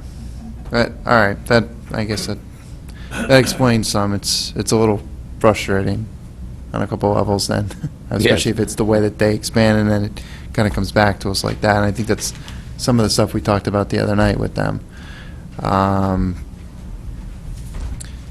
Yeah, does he have something on this, or I've got something else? back Mr. to Walsh has capital. something on this. Well, I guess that's to be expected. I mean, you have the warehouse that was not built, it's a flat roof, nothing's up there, you have solar panels all over it. Now you want to use it, you need to put structures up there, air conditioner compressors, things like that. You have to take some of the solar panels down, and that's just, I guess, part of if you want to use your building, that's what you got to do. On a grand scale, Yeah. since 1995, we've saved about 2.5 million kilowatt hours of electricity. However, we've added 2.3 million kilowatt hours of electricity with new buildings and things. Yeah, So, yeah. but we still saved 2.5. Yeah, It would have been. So. Yeah. We go back to Mr. Becker? So, yeah, I mean, just on the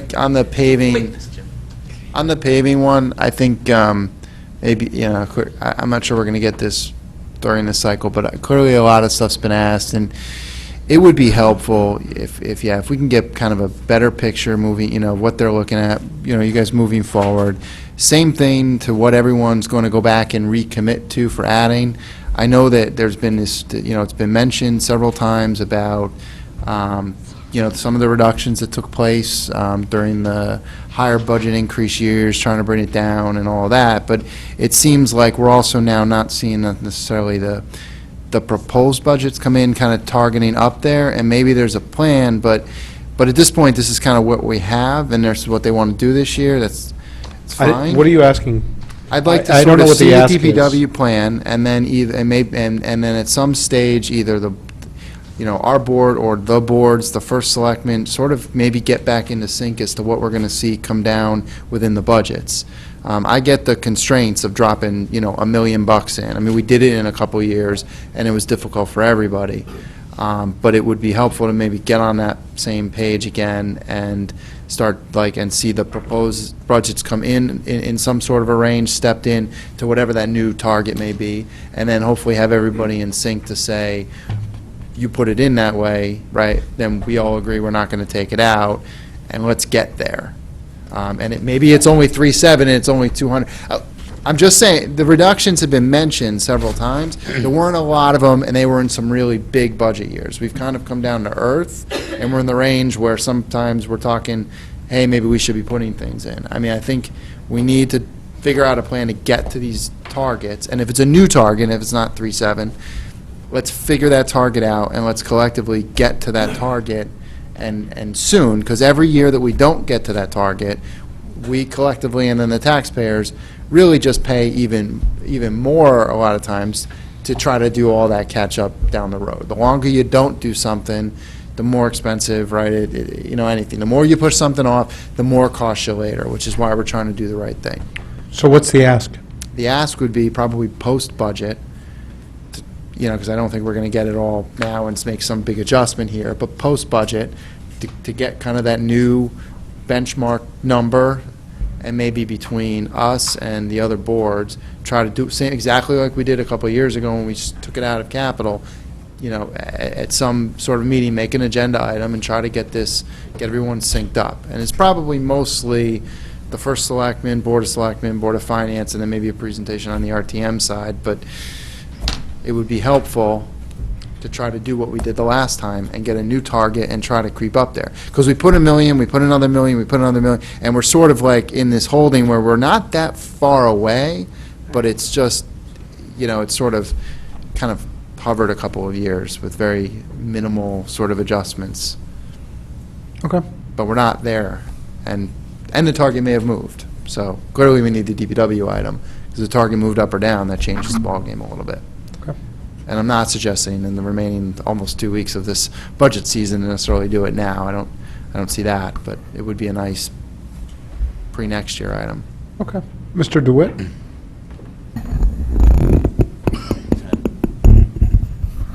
So I think what Mr. Becker wants is to re-baseline what's the thing we did 6 years ago. This is a very frustrating topic for me every year. I sat here, and I think Mr. Tetro's right, 6 years ago, with Rich White sitting there, and we all swore on a stack of Bibles that he laid out a plan, which I thought was a good plan.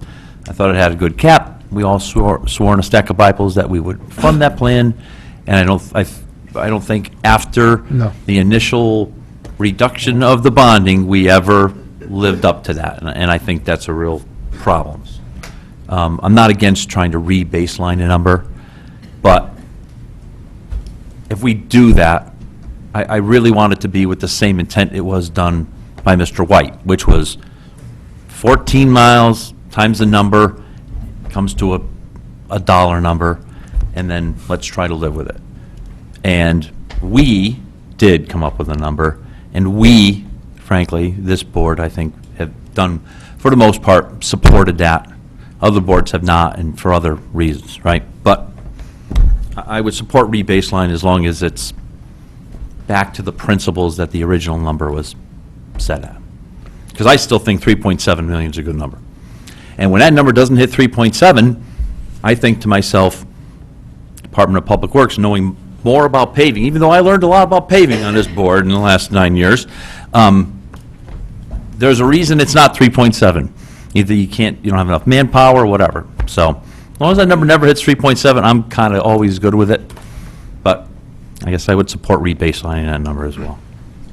Thank you, Mr. DeWitt. Mr. Walsh? I think we should do it. I think we should do it after the budget process, see what the other boards do with this number, and redo it at that point. I actually think it might be a better idea to do it not based on a dollar amount, because paving prices can go up or down. It should be based on mileage. And then you come back to us every year, and you certify to us, this is my plan, these are the roads that need to be done, this is this many miles, as you know, that's in the plan, and this is the price this year. And it is what it is, and this way, no one can argue with it if we kind of all kind of agree and we have a plan. And that's maybe where we should get to. And it should be based on miles. The price is going to go up, the price is going to go down. There's nothing we can do about it. So, Thank you, Mr. Walsh. Yes, Ms. McCardle. Just to clarify, so I understand about the asphalt and the paving, but what is maintain and repair improved roads? Is that when you're just, That's strictly crack sealing and fog sealing. That's literally not resurfacing of the entire road, which all the other processes give us out of the paving budget. That's just, you have a road that's 3 years old, it's starting to crack, we're going to go in and crack fill it to save the road. So it's the first maintenance step, but it's not tied into the paving bond, or the paving component. okay, and, Yeah. but it looks like you're over budget already for that this year? Yeah, but what I committed to, even though that's over, if you notice, we had money saved on the paving line, and we felt that they were related enough that we would underspend the overage amount. So we will be whole by the end of June 30th. Those two accounts will equal what was budgeted last year. Okay, and that's why you're asking for more this year, right? It's going up, the request is higher. Yeah, the request is higher because, again, coming off the board meetings, there were commitments of like, if we could raise this maybe 250 annually for the next few years. Okay. So that's really why the number's Yes, going up. Plus specifically- we identified the roads that need the work. To answer your question directly, I think we're still in the ramp-up phase. We haven't gotten to the 3.7. Yep. So that we're still in the phase of ramping up to get to that stable level. But is that part of the 3.7? No. Or that's a different number?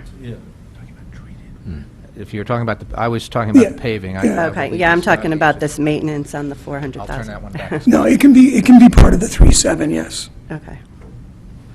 Okay. One more question. So, to follow up on that, how much money do you transfer out of the paving line item? How much are you anticipating transferring out of the paving line item to backfill other accounts this year?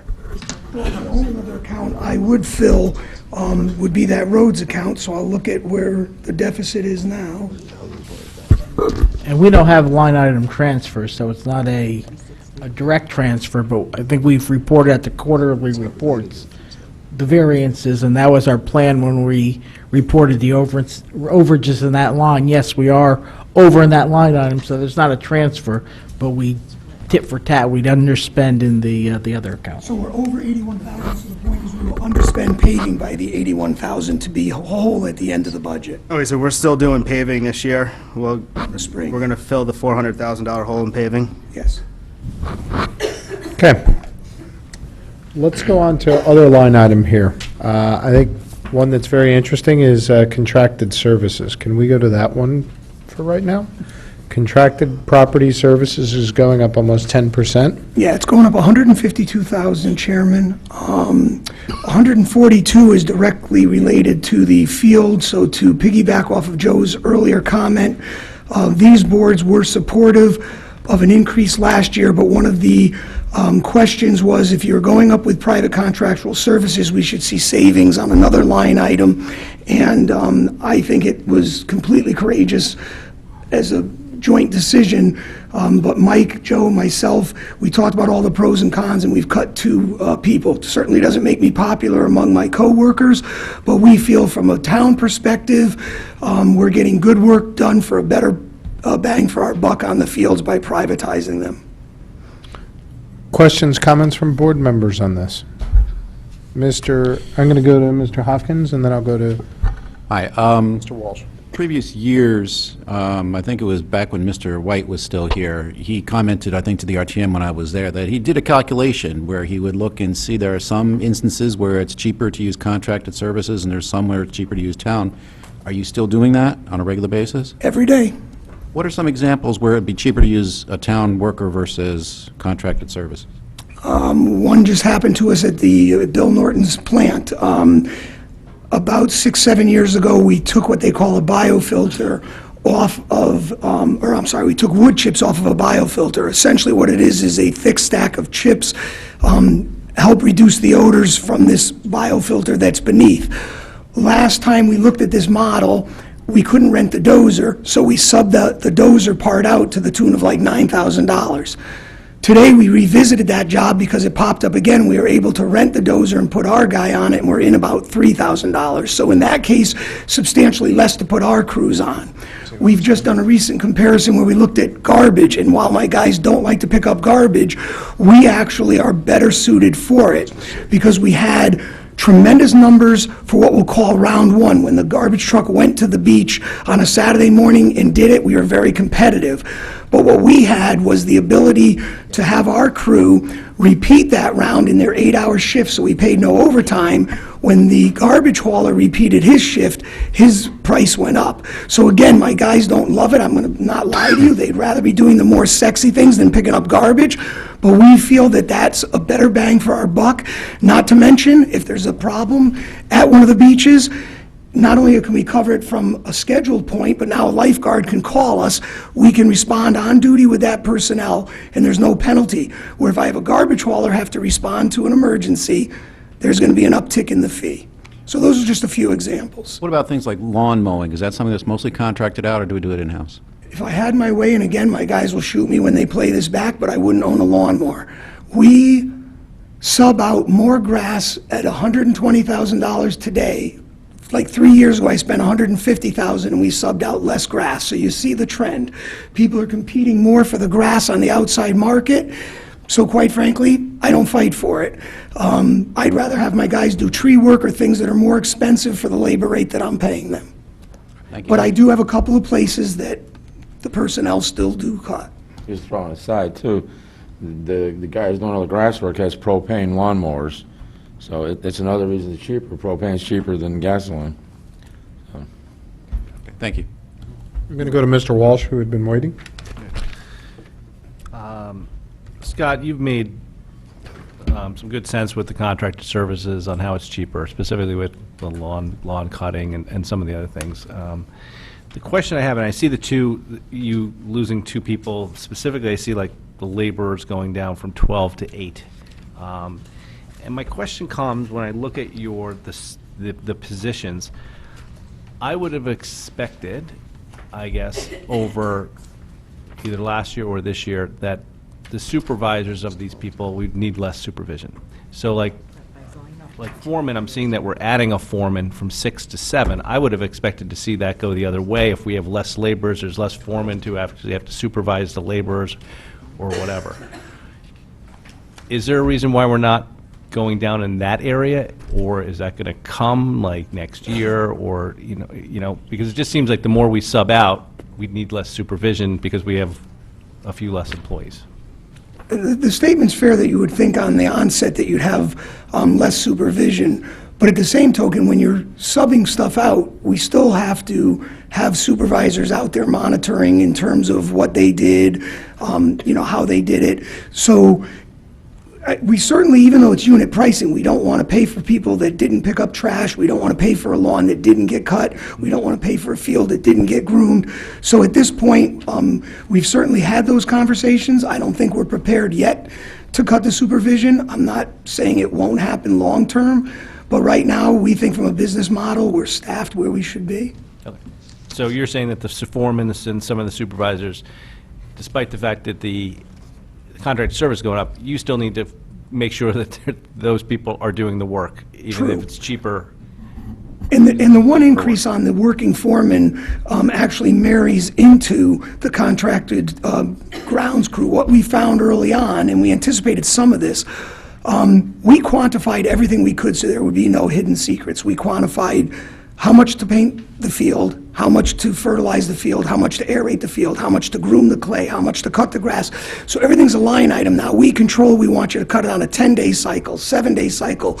We want you to paint it when it's in season weekly. We want you to stop painting it for 4 weeks. So we love that. The one thing we anticipated was then the intangibles come up and we didn't want to be taken advantage of by the contractor. The intangibles are goal repairs, shifting goals, moving players' benches, all those intangibles. We didn't want just the average worker out there. I'm the one who created the working foreman, so he's out there And now he's not working side by side with the contractor, but when something comes up, we're not held over the barrel and have to pay, a higher fee than we would like to pay. I can engage our working foreman. For a quick example, we spent about $60,000 in irrigation repairs 2 years ago. This working foreman had his irrigation license. That was one of the reasons I targeted him.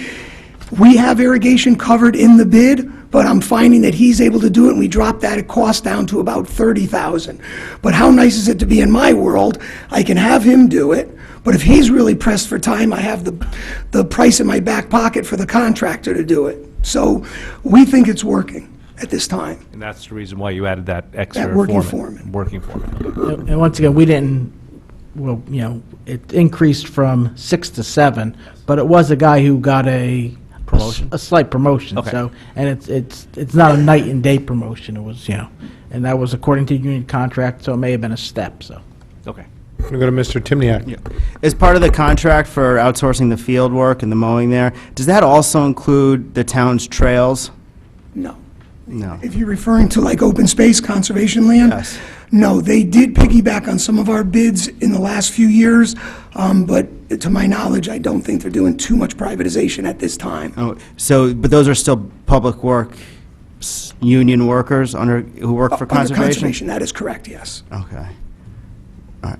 The only other thing I would say too is we, even though we've privatized a lot, if conservation does need our help, we'll step up and help them. But again, just like, to go back to his question, when they ask us to do something, we'll evaluate whether it's appropriate for us to do it in-house or if it's appropriate to sub it out.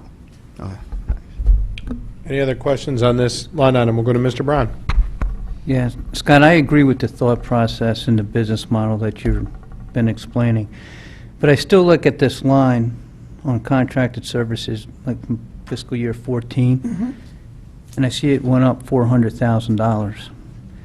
And then I look at the payroll from 14, I see that is coming down from 16 to 17, but it's still up 32,000.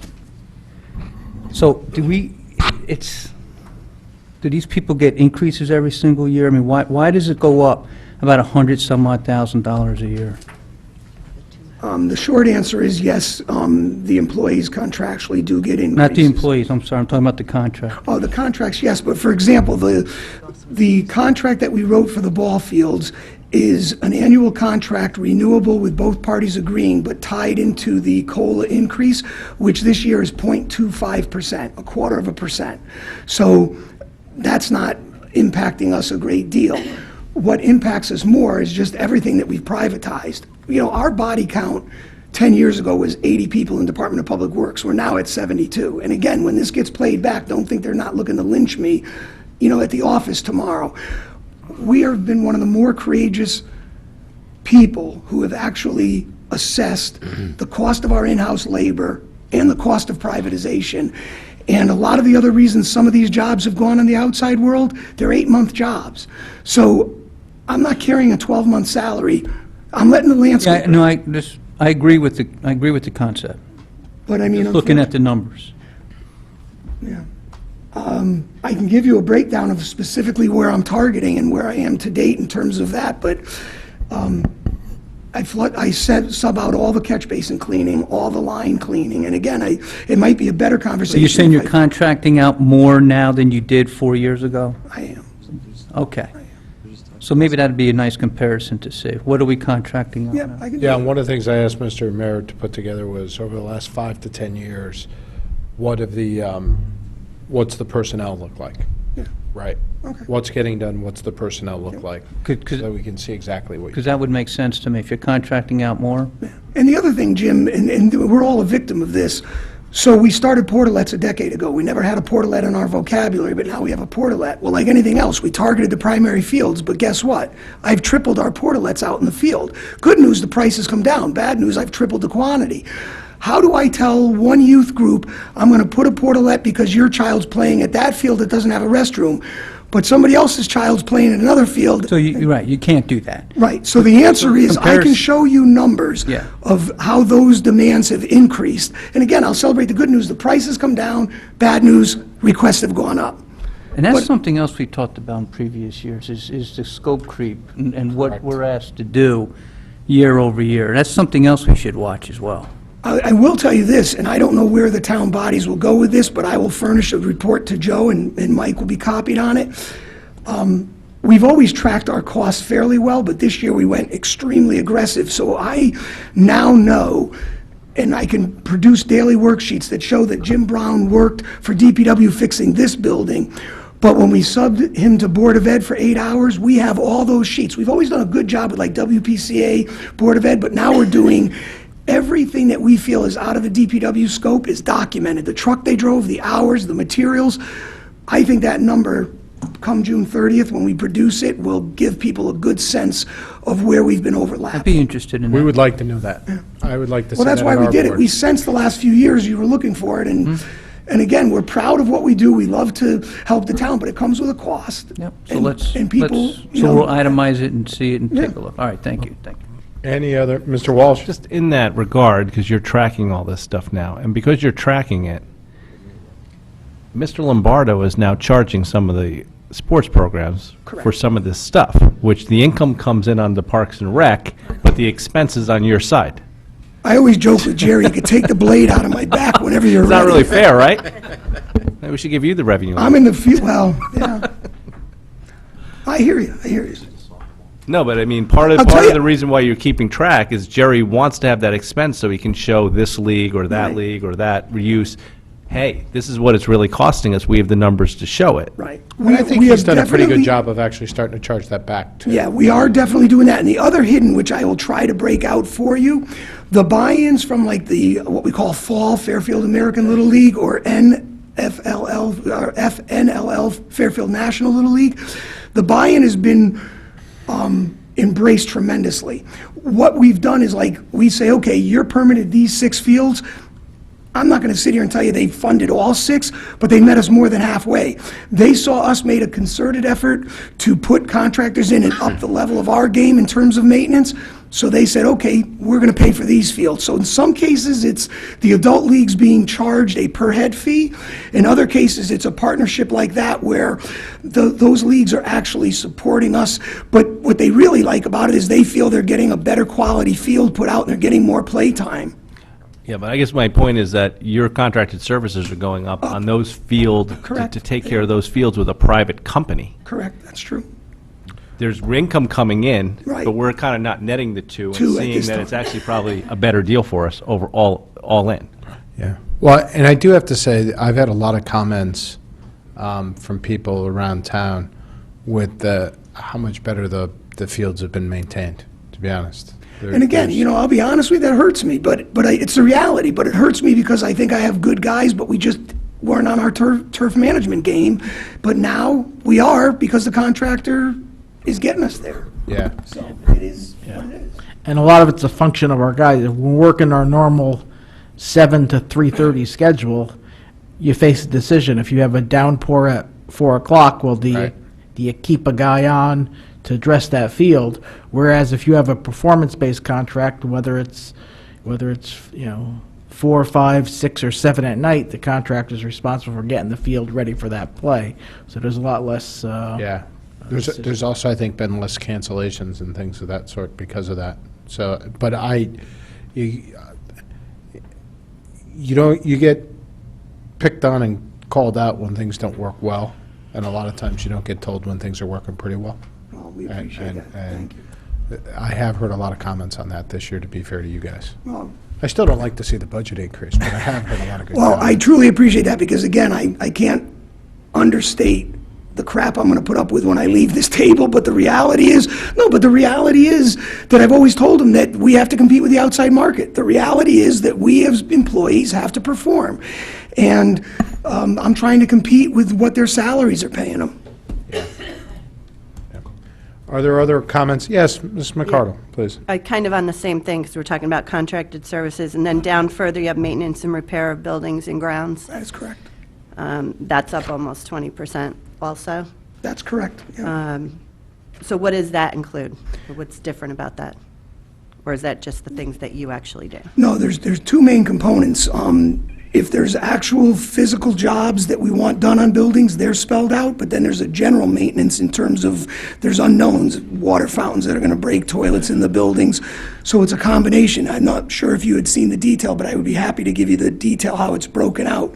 And how we look at it is we start the season with doing the regular maintenance, but if the season is boding well for us, then we'll start to engage in some of those projects. If the season isn't breaking well, we had more vandalism, more unforeseens, and we're spending our money, then we'll hold off on some of that projects. The worst risk we'll do is kick those projects into the next year. And just to, we all know how much items in buildings cost. Well, the operating budget covers all items not over 100,000. Or under 100,000. So, we could have, when Old Town Hall needed a, $40,000 boiler, it got charged to here. There wasn't a separate request, a separate appropriation. This has to be pretty resilient to handle some high-ticket items. If we have an elevator that needs $15,000 worth of work, that eats up a large part of this real quick. And just on a global scale, if you look at the insurance value, it says these buildings depreciate over 45 years. So 15 of our largest buildings are more than 45 years old, and within 3 years, another 5 will be, which means the maintenance and repair is going to get bigger and bigger as the buildings get older and older. And the quicker we do it, the cheaper it'll cost. I agree with that we need to keep up with it. I have another question on that, though. Just one thing that I noticed, and I don't know if it would fall under this, the new tennis center building, there was an issue with the snow and the ice coming off the roof this year. Who's going to take care of that? Well, we kind of both co-own that, unfortunately. When I say both, the person, Jeff, who had the building built and has the lease, as well as us. We co-own it because we accepted the design, even though they installed it, to the design. We've worked on a few remedies to it and, quite frankly, haven't figured it out yet. It almost seems to me like we have to create a cantilever and get the roof to go beyond the sidewalk, and then I quite frankly don't care where the ice falls. But right now, the way it's designed, it pitches right over the sidewalk, so it's an accident waiting to happen. Yeah. Saw it. Okay. Mr. Timniak? The rental fees, rental and storage, 53,310. I'm looking at the actuals, and that's $43,000 under the $50,000 line. Did something happen in there which we're not accumulating? Yeah. No, we haven't had the need to rent as much equipment. For example, I just said about the dozer comparison, a dozer would hit an account like that because we rented it, but we just haven't exhausted the account in terms of the need to rent. We will expect to use some of that money, though, come spring, because that's when we'll be renting certain excavators and stuff to help with the road work. Is 50,000 the right number to budget there? I feel it is. It's been a good number annually, yes. All right. Other questions on this item? I'd like to make a request. Sure. I'm going to ask for Mr. Mayor's help on this, and your department, and Jerry's not here. How difficult would it be for you to get us what it costs to do the field contract that we have, to take care of the fields? Not difficult at all. And then also see what revenue Jerry has coming in from these leagues so far. I know it's going to be increasing. He's admitted, and he was quite honest, that it's just something that's starting. But it might be something to see every year, because I know, make me feel better about the contracted services that some of them are being paid for. I agree. So, and then we could just maybe renew that schedule every year. I think what we wanted, when you get ready, I think we want a full report. When you guys get done at the end of June, I can do the that. summer months are a little quieter. If we could put it, and Mr. Mayor, as clerk, let's write this down.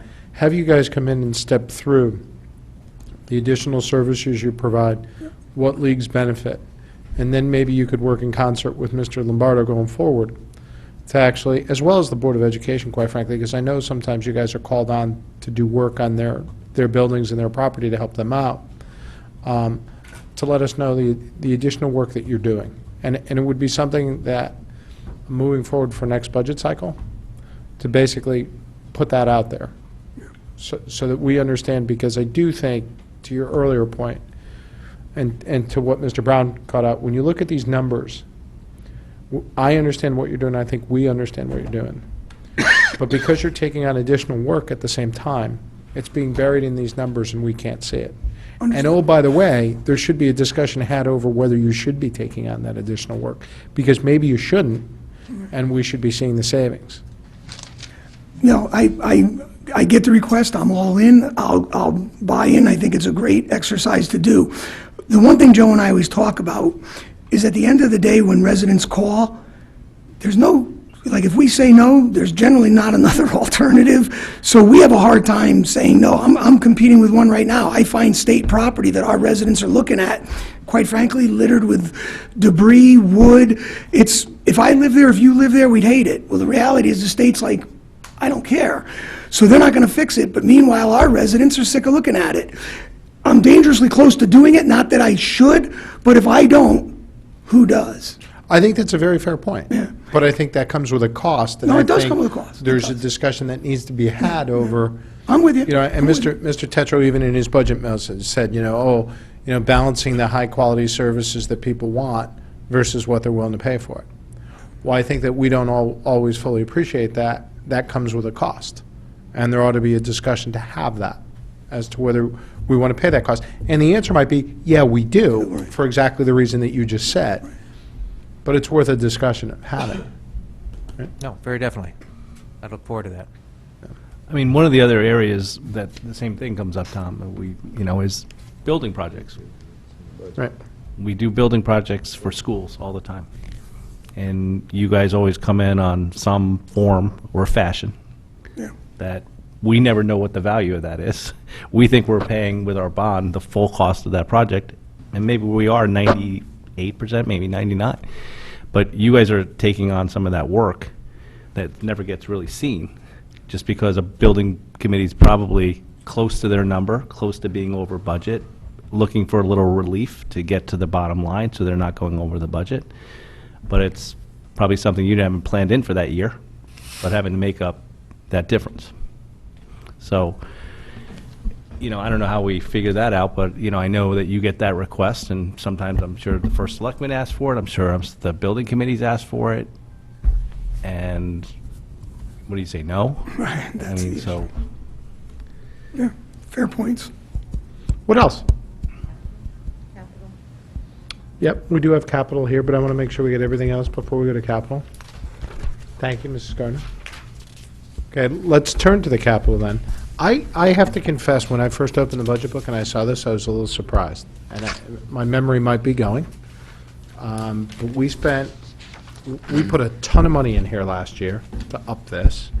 We had long discussions over the replacement plan and getting up. We bonded, as Mr. Michelangelo said, I think one truck earlier this year in the capital. So I was surprised to see this go up as much as it did, because I thought we were catching up and we were going to get to a standard number.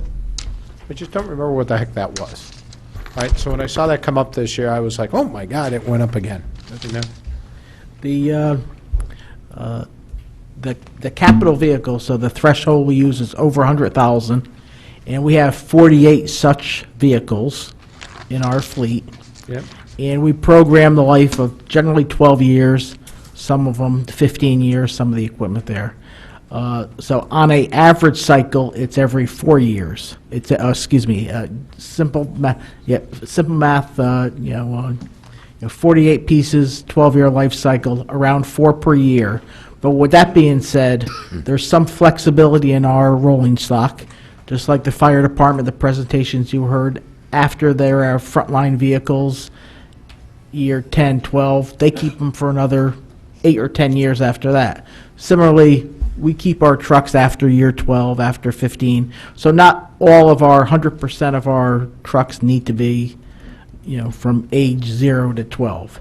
So, we're still, one of our goals when we had our 5-year plan for vehicles, when we started the evaluation of it, out of those 48 vehicles, there was less than a third that was within the life cycle, and over 2/3 which were on the wrong side of the life cycle. So, 2 questions on that. You're now up to 860 from over 700 last year. Are we still playing catch-up? That's what I'm hearing you say. We have a couple more years of 4. So if we purchase 4 a year for about think about 2 years, we would have flipped the equation. So What's in- the normalized number here? most likely three of those large vehicles over, or 600,000 in the big vehicles. That's the number I was remembering was 600,000. Correct. Yeah, I think the short-term number, if I might cut in here, was 4 vehicles, or roughly 800,000. And we started with 1 in the budget, 3 bonded, 2 and 2. This year, we're 3 in the budget, 1 bonded. Next year, we won't be bonding those anymore in the non-recurring. So that was the 4-year transition plan we had worked out. So what will this number be next year? Probably up 200,000, because we'll have 4 vehicles in here as part of that initial. So you're going to be up to over $1 million next year. Most likely with the under 100,000 vehicles, correct. Okay. And that's until they get caught up and they're back to 3 a year, because next year would be 4. No, I in that. I did the math. Yeah, no, I get it. But I want to know what the normalized number is here on an ongoing basis after. If you're saying this is catch-up and it's catch-up over several years, Yeah. what's the normalized number here? Okay. And yeah, so if we're spending 600 on the larger vehicles, and this is, off the cuff answer, probably on the smaller ones around 150 or whatever. So you think, so the number that we're looking at here, which is 860, next year you think it goes up by another 200 as we transition? Correct. And you get over this hurdle that you've had for a number of years? Yep. And you think that on a go-forward basis, give or take, the number's about 750? Correct, yes. 600 plus 150. And, it gets into a longer discussion, but I know that there's been talk in the past about the police vehicles and the turn down of the vehicles. Moving into your area? Well, moving into feeding all the town departments. Right. And, one of the things that I'm pretty optimistic about is the police vehicles that are coming down now, the vehicles that the police are driving. You like those vehicles? Well, and we like them too. So they're basically interceptors, and they order more of the sedan types than SUV types. But for all of our town departments, and the more you look at it, and I think the better and better it gets, is the all-wheel drive sedans and SUVs, and they buy more sedans and SUVs. Services, some of our foremen's needs, the building inspectors are going to love them, the health inspectors are going to love them. When you compare that, and they used to buy the mishmash, but even compared to the Crown Vic, it's a much more functional vehicle. Okay. So, when we say 150, that's a pretty rough number, and, hopefully, I just want to know that the investment is coming down, because it's grown dramatically, but we understood you did a very good presentation last year. You talked about the inventory, you stepped us through the process. I just want to know that we're going to hit a normalized place, that's all. correct. Mr. Timniak? What were the exact years when we weren't, what we're catching up from, and how many years have we been catching up? The number of vehicles in 2009, we bought, and I think I'm reading this right, 2009, we bought no vehicles. 2010, nothing. 2012. 2011. 4 years, we got 0. Yeah, and the 1 year we did get one, we got a loader. And then another year, we got a backhoe. So we literally, How many did you request those years? What did you request? that I don't know. Off the but- top of my head, it had to be a couple a year. And generally, if we did 2, then the next year we might have come back for 3, but those were during the years that it was just not happening. That, and I think it's another line that's been adjusted by all 3 boards, at Board of Selectmen, at the Board of Finance, and at the RTM. When you look at, when I come to request a truck, I talk about our dump trucks, our 6-wheel dump trucks, our 10-wheel dump trucks, the heart and soul of our fleet. We don't own a dump truck that's 2009 to 2014. There's a great void. So we have we have a bunch of vehicles over there. We're totally shut out for 6 years, so we don't own one of those trucks. Thankfully, we got a bunch of 2015s, a bunch of 2016s, but there's the black hole where there's no, half a decade plus of no trucks in our fleet from that decade. You get downright emotional about those dump trucks, man. We'll go to Mr. Walsh. As we continue this replacement program, are we going to be seeing the maintenance repair of automotive go down? Because we're going to have new vehicles. Yeah, I would love to say yes, but the reality is that the fleet has to be maintained at a certain level, and I don't have it with me, but I can furnish you when I send you the paving. We have a delta on the equipment in terms of a biannual service that it needs in order to meet the regulations to be safe vehicles. And I'll just give you a quick aside. I met with PMA this morning, and they're one of our people that oversee the insurance, employees, workers' comp. And we had a spot OSHA check a few months back. And the representative from PMA went out of his way to tell me how he's been on OSHA inspections all across the state of Connecticut at DPW facilities, and how outstanding we did from a safety perspective of our equipment and our facilities. So the short answer is, I agree logically, newer fleet, why should it cost money to maintain or as much money? But until I really understand that impact on the safety level, I'm keeping it where it is. That's why I'm keeping it at 375. From my seat, I understand this old fleet, and we go and not buying stuff, and hearing you guys say that, you don't have to buy it, but I'm going to need an $8,000 transmission this coming year on this dump truck. Understood. I would presume as we replenish this, there's going to be less transmissions to replace immediately, because we're going to be getting a younger fleet. I would expect it. Against I'm logic, not I talking about agree. safety equipment Right. and new requirements and things like that, but to me, it would make sense that if we're getting a younger fleet, the younger the fleet gets, that at least some, I'm not saying it's going to go to zero. Right. I'm I saying- agree with your analogy as it relates to a transmission. But again, I was surprised myself, but when we built the budget, we ran a report of all the equipment and the maintenance. And the biggest challenge I had was I had all the worksheets, the labor, the parts, the age of the truck. And again, I can show you that. I'm having a hard time splitting hairs between what was safety related and what was repair. In other words, if a guy turns a truck in because it's sluggish in the brakes, and we find that to be the case, that it needs new brakes, does that fall under repair because the guy turned it in, or is that falling under safety, if you follow me? So we had a hard time splitting it, but here's what I will tell you. It showed me that 375 was the right number, because almost to a penny, labor aside, we justified where all $375,000 went last fiscal year. But I hear you. I think logically, a newer fleet should need less transmissions, but I think as much as that makes sense, the standard of safe operating in the state of Connecticut is increased to a point that the town of Fairfield Police have a truck squad. It's not even just state DMV, so. We're going to go to Mr. Stone. Thank you. Mr. Chair, if I just could add quickly on that, I did want to point out that Mr. Bartlett mentioned the OSHA inspection. I want to compliment DPW, but also every other department. We went through that inspection with flying colors. We had a nominal number. Even the inspectors complimented us as a town on how well we did, how quickly we fixed some of the things that they brought up. So the town came through that with flying colors.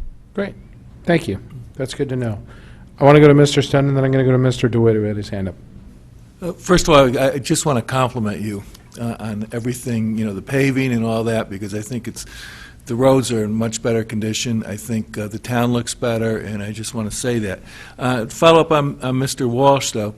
A lot of the new trucks and stuff, don't they have warranties that should defer some of the maintenance costs? Yeah, that's correct. Some of the new ones, we actually have extended warranties to reduce some of our costs, but keep in mind, we still, we keep on talking about the big sexy trucks, but we're still maintaining all the cars, all the pickup trucks, all the Mason trucks. The fleet itself is, in our trailers, it's well over 150 pieces. Okay. But again, I will offer up that report, so I think you'll have a better understanding, and I'd be happy to follow up on any I just sort of agree with Mr. Walsh that these things should come down. Yeah, and I intellectually agree with that, too. But when I saw... I know reality. No, but then when I look at the actual Just repairs... stop there, you agree. We're good. Splitting hairs. Mr. DeWitt, go ahead. Thank you. I'm in favor of actually funding at the level you're talking about, because I know we're catching up. But one thing's a little disconcerting to me. So last year, this board removed an SUV from the budget, which was 29 grand. Now, however, the budget got, the original number was 827, it got down to 709. I don't know who else removed, must have been the RTM. But the disconcerting part is, if I look at the capital request from last year and the capital request for this year, you didn't get everything you wanted last year, but nothing is duplicated on here, with the exception of miscellaneous small equipment. So I would have expected to see an SUV. So you guys, I'm not No, it's a fair point. doubting, I'm not doubting you have No, a no, plan, but it's, you know. No, it's a fair point. We're getting away from the SUV model and doing the pickups. If you notice the three pickups that are identified in the capital, theoretically, one of those would have been an SUV. We're getting out of the SUV market, and our salary managers are now driving pickups, which allow them to transfer personnel as needed, allows them to plow during snow events, carry equipment. So we're just getting out of the SUV market. So I understand the comparison. You don't see an SUV, but it's not because it's not a request. It's not a request because we're not using that. We're using what we call the supervisor's vehicles. Right. But everything else you didn't get, nothing's duplicated on here. So the capital request for last year and this year, nothing's duplicated.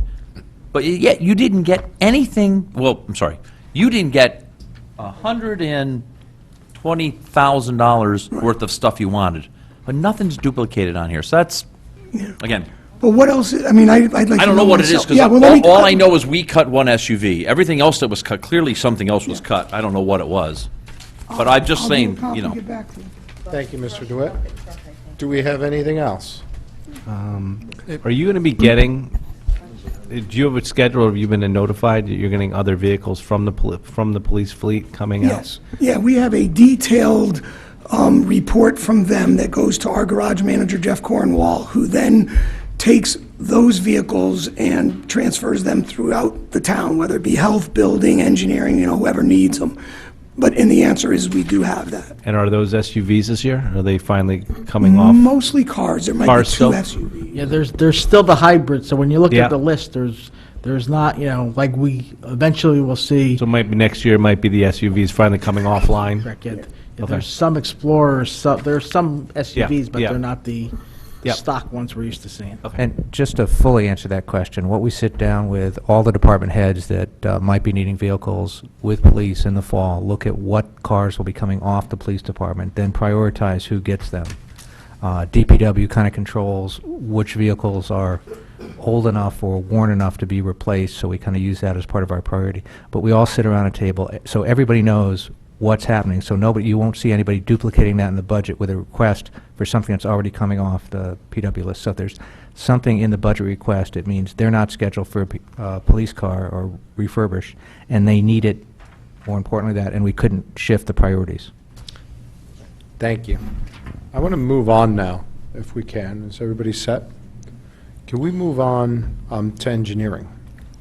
I'll point out that there's one small revenue line for $6,800, and that line is based on the three-year average, so I'm not sure we really need to speak to that. Mr. Bowman, thank you. That's page 44. It's just a miscellaneous cost, or rather miscellaneous revenue. Thank you, Mr. Bowman. Good evening. And again, it's just based on the three-year average. And it's de minimis, so I don't think we need to take care of Can I it. interrupt real quick? It's just something I want to throw out there. I apologize, couldn't into Bill's time, both Bills. But I'm like a little school kid with this one, so I can't wait to tell you. Like Joe knows and Mike knows, the only two in the room that know. CASHO, which stands for Connecticut Association of Street and Highway Officials, does a magazine twice a year called Highways and Byways. And the town of Fairfield DPW was selected as the spotlight DPW based on our achievements with paving and snow plowing. So I'm real excited. They're coming down. They're going to be interviewing us. We're hitting prime time, at least in our world. And I just thought you guys deserve to hear that. We've got Congratulations. I read that magazine all the time. No, seriously, I am. Are you the centerfold guy? I was going to say, are you putting out a calendar, too? Anyway, the men and women of DPW. I wanted to share it. I actually wanted to share it before we talked about the budget, but I didn't get an opening. Say like the swimsuit issue there, or Here what? we go. I'm going gonna take your copy off the list. Please do. Now you're getting two. Good night, everybody. Good night. Yeah. We've talked over time about how other towns come to our DPW department to see how we do things, look at best practices, and we're always on a list of towns that they come to visit, and I think that the magazine issue is certainly a reinforcement of that fact. That's great. Congratulations. All right, so I think we're done with revenue on this item. It's a 3-year average, and it's $6,500. Is everybody good? Are these for all the copies and stuff you You guys asked make? 5 questions. Yeah, Maps. it's basically map copies Maps and and driveway permits. Yeah. Okay. Let's go to page 258. The budget's up about 3.1%, and there's 2 line items that are driving that really. Fees and professional services and IT software. Obviously, there's the contractual salary increases and things like that. But do you want to speak to those 2 items, which are new items, or? Yeah, sure. The IT software is for our GIS and AutoCAD license. Basically, in the past, IT absorbed those costs, and because they are not town-wide licenses, they're strictly for engineering software. It goes to the department now, and so that's where that line item has been created. I can go into detail of what licenses and software, but I can assure you that they are needed by the department. Okay, and The- fees and the professionals? Fees and professional services, I think you heard Mr. Tetro mention it before, and Tom Connolly as well. GIS. That's part of that $2,000 per department. We're one of the departments that use that feature. So, Are there any other questions on the engineering department budget? All right. Seeing none, thank you. all right, thank you. Enjoy the evening. You as well. Appreciate you coming out. Next is street lighting, 224, page 224, the ever controversial street light budget.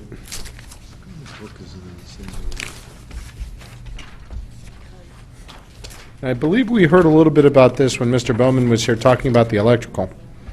And this is actually going down, but it sounds like some of this was because there's a reclassification of some of the electrical expense. Did I have that right, Mr. Michelangelo? Correct, that's why the kilowatt is changed on that. Right. And Do we have any Mr. Bowman que- had a toothache, that's why he had to. Oh, please, no, no question. Is there any, yeah, Mr. Timniak? Hey, do we control the on-off switches for these? No, we do not. They're on timers. I know some towns have, diminished the overnight hours, turn them off, turn half of them off. We have not done that. Because of the wattage, we have full cutoff lights. The wattages are as low as they could be in those. If we start turning them off, I think it would have adverse effects. Whose job is it to make the adjustment for daylight savings time? Okay, that's done by the UI, so they handle the operations of the lights. Okay. Any other questions, comments on the lights? Seeing none, we're going to go to the WPCA budget, which is page 321 is the verbiage, and the numbers are on page 324, all the way through 327, 328, when we talk about capital. Just a reminder that this budget does not impact the tax rate. This is paid by your Water Pollution Control Authority separate billing, for those of us that get that. And this budget is going down minimally. It's basically flat by about $5,000 year over year. Mr. Michelangelo. This is a budget that pays its own insurance costs, and other benefits are not quite an enterprise fund, but it's all absorbed there. So one of the things that we're fortunate in this is that the health insurance savings for these employees were realized right in this budget here. So even though there are some increases in some accounts, which were needed. The net was a decrease, a slight decrease. But like the town's medical insurance, this has not been agreed to yet with any of the unions, correct? So there is a risk point in here related to the insurance savings that's built in. Yeah. Okay. Mr. Mayor is nodding his head vigorously that that's correct. Yeah. Okay. And with me is our Water Pollution Control Superintendent, Bill Norton, who Thank you, started Mr. Norton, for being here. Started with us in July of last year, so this is his first time through the budget cycle, and he's replaced the 20-year superintendent down there, and he's made a great adjustment and transition and impact on our staff. Great. Thank you. And this budget has been presented to the WPCA, both the initial presentation and the revised version, and they did approve of it. Thank you. Mr. Timiak, you had your hand up first? How many WPCA crew work on the weekends? 2 on Saturday and 1 on Sunday. 2 on Saturday. And what's the rationale for that? Monitoring of the of the treatment plant, and there's some testing that has to be taken off on Saturdays. Also, there's dewatering activities and monitoring of the facility. Okay. And then, so they don't have to do any we get one less person on the weekend? On Sundays? On Sunday, yes. 'Cause- Saturday? yes. Just, it's workload, weekend workload? Yes. Do they get paid overtime for that on Saturdays and Sundays? One operator does, yes, for Saturday and 1 for Sunday. So is that built into the contract that one is required to be there on the weekends? Is there a rotating schedule to that? How does that work? There is a rotating schedule right now, and there was 2 new operators that were hired, and once they've reached after their probationary period, they'll be put into the rotation. All right. And do we keep people overnight there as well?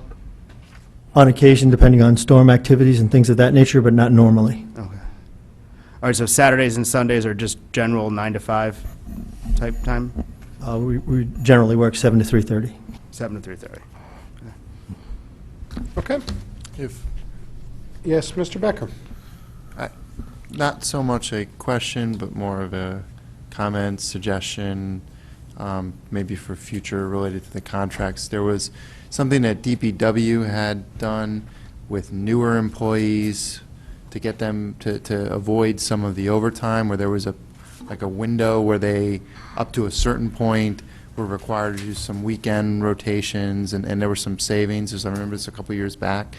Maybe at some point, maybe, again, new contract, something like that, but maybe see if we can do something like that to even save a little bit along the way in those facilities, knowing that we always have a weekend like what they have. Okay. And Bill wasn't here at the time, but the workers at the wastewater treatment plant are the same workers as the guys who work at the garage. They're the same PW, Public Works Union, and we did attempt to that, but there was we were unsuccessful at that part. And logistically, there's not as much a turnover that feeds the system, and some of these, not everybody has the same skill set. So one of the in Public Works, the thing that drives the bus is we always need 4 guys in their first 2 years of their career to ensure we have 4 weekend guys. And with a staff of, the numbers in there, 60, we're able to have that turnover. With a staff of 16, the numbers aren't always that favorable. But we did try, and we didn't achieve that in the last negotiation cycle. Gotcha, and understanding all that dynamic, it may be something that we get for a few years and then it drops off and we get again. I mean, just suggestion. But. And also, based on that, it's a state requirement that we have a certified operator at the facility, certified 1 less grade than the facility is, which is a Class 4, which is the highest in the state, so you need a Class 3 operator there. And how many 3s do you have? We have, I believe we have 6 right now. Okay, so one of those 6 guys has to be at the plant at all time. Yeah, Okay. and of those 6, 4 are operators, the other is a supervisor, and another is a lab manager. Okay, thank you. I want to go to Mr. Walsh, then I'll go to Mr. Timiak. Mr. Martin, you seemed, number one, congratulations on your first budget, bringing in at a negative. You're off to a great start. We expect that every year, by the way. Maybe we give Expectations training now. classes Yeah. to the other department heads. But you seem to be going to more contracted services yourself. It seems to be an area that seems to be growing, as fiscal year 2013, it was 61,000, and seems to keep growing every year, and now you're going up another 25%. Do you find the same thing, that these contracted services are saving you money by going to those contracted services, or are there other reasons you use them more often? I think these contracted services are based more on a need.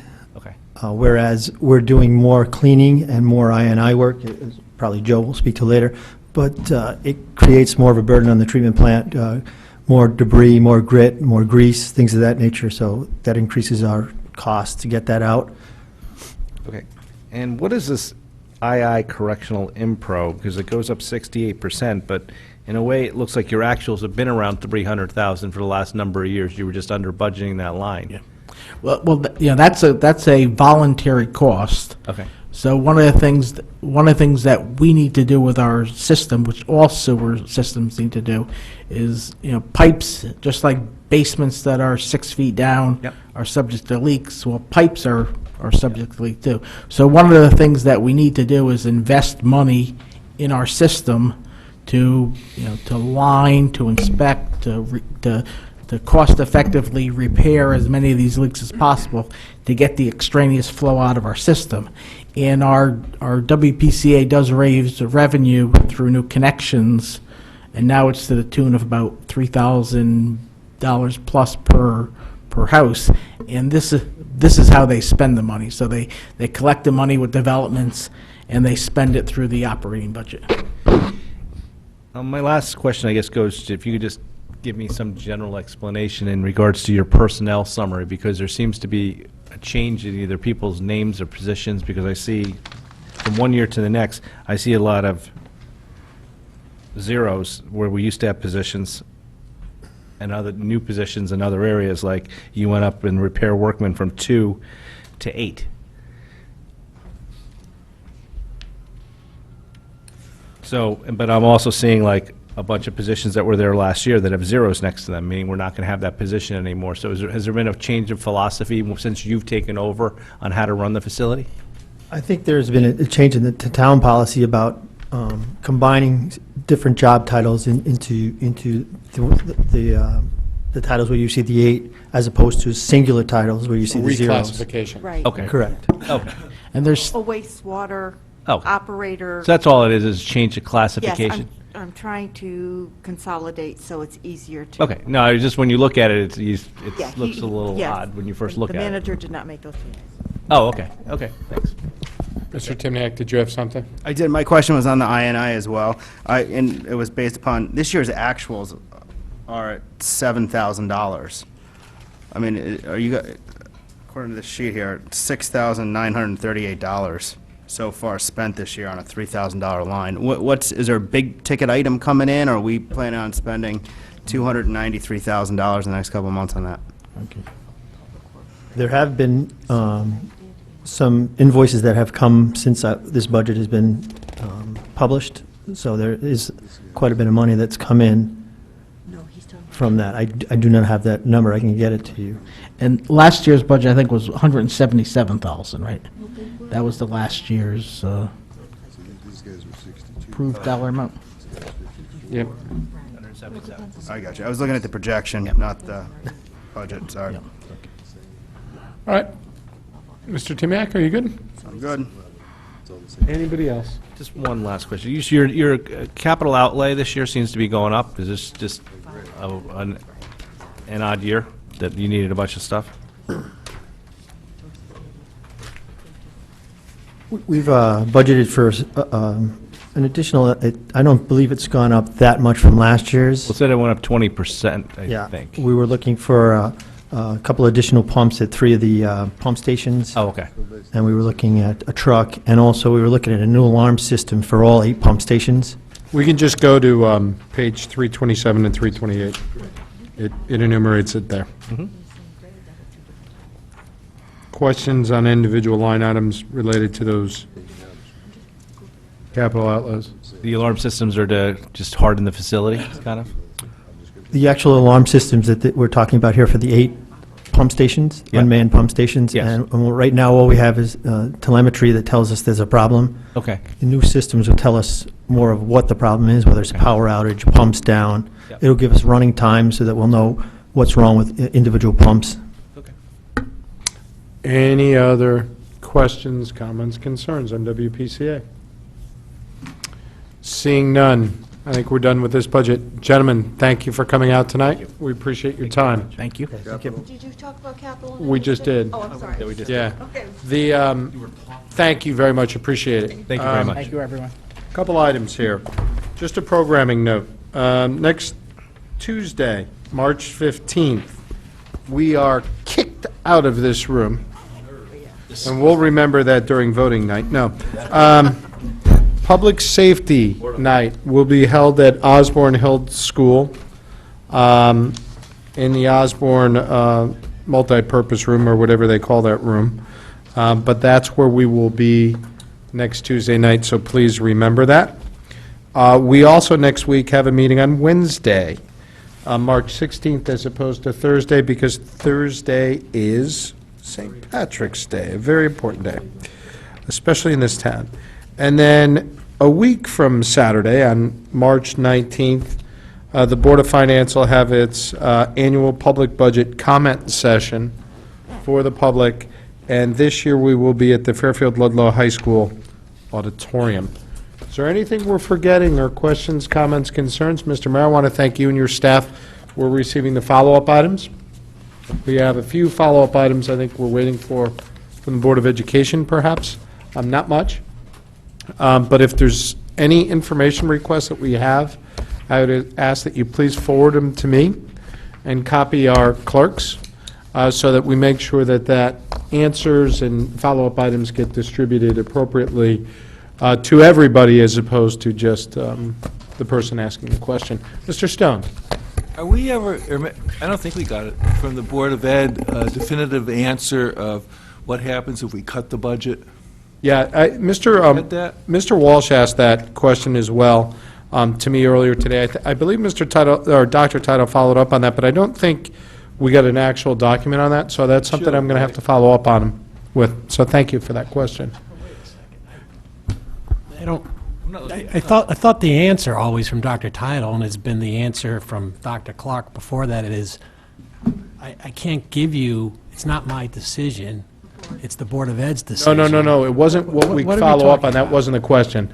It was actually what happens, or at least the way I interpreted what Mr. Stone said and the way Mr. Walsh was talking earlier today. The question was, what gets included in the number that gets filed with the state, where the state could come back and say, you guys have stopped funding your education system. Oh, that's. So we're going to cut. apologize. Gotcha. Okay, so it wasn't what programs if something gets cut. That's right. It was, what's the impact on state Gotcha. funding? No, I know what you're talking about. He Yeah. was unsure of the exact thing, and he was going to get He back. gave an answer, but it wasn't, finalized.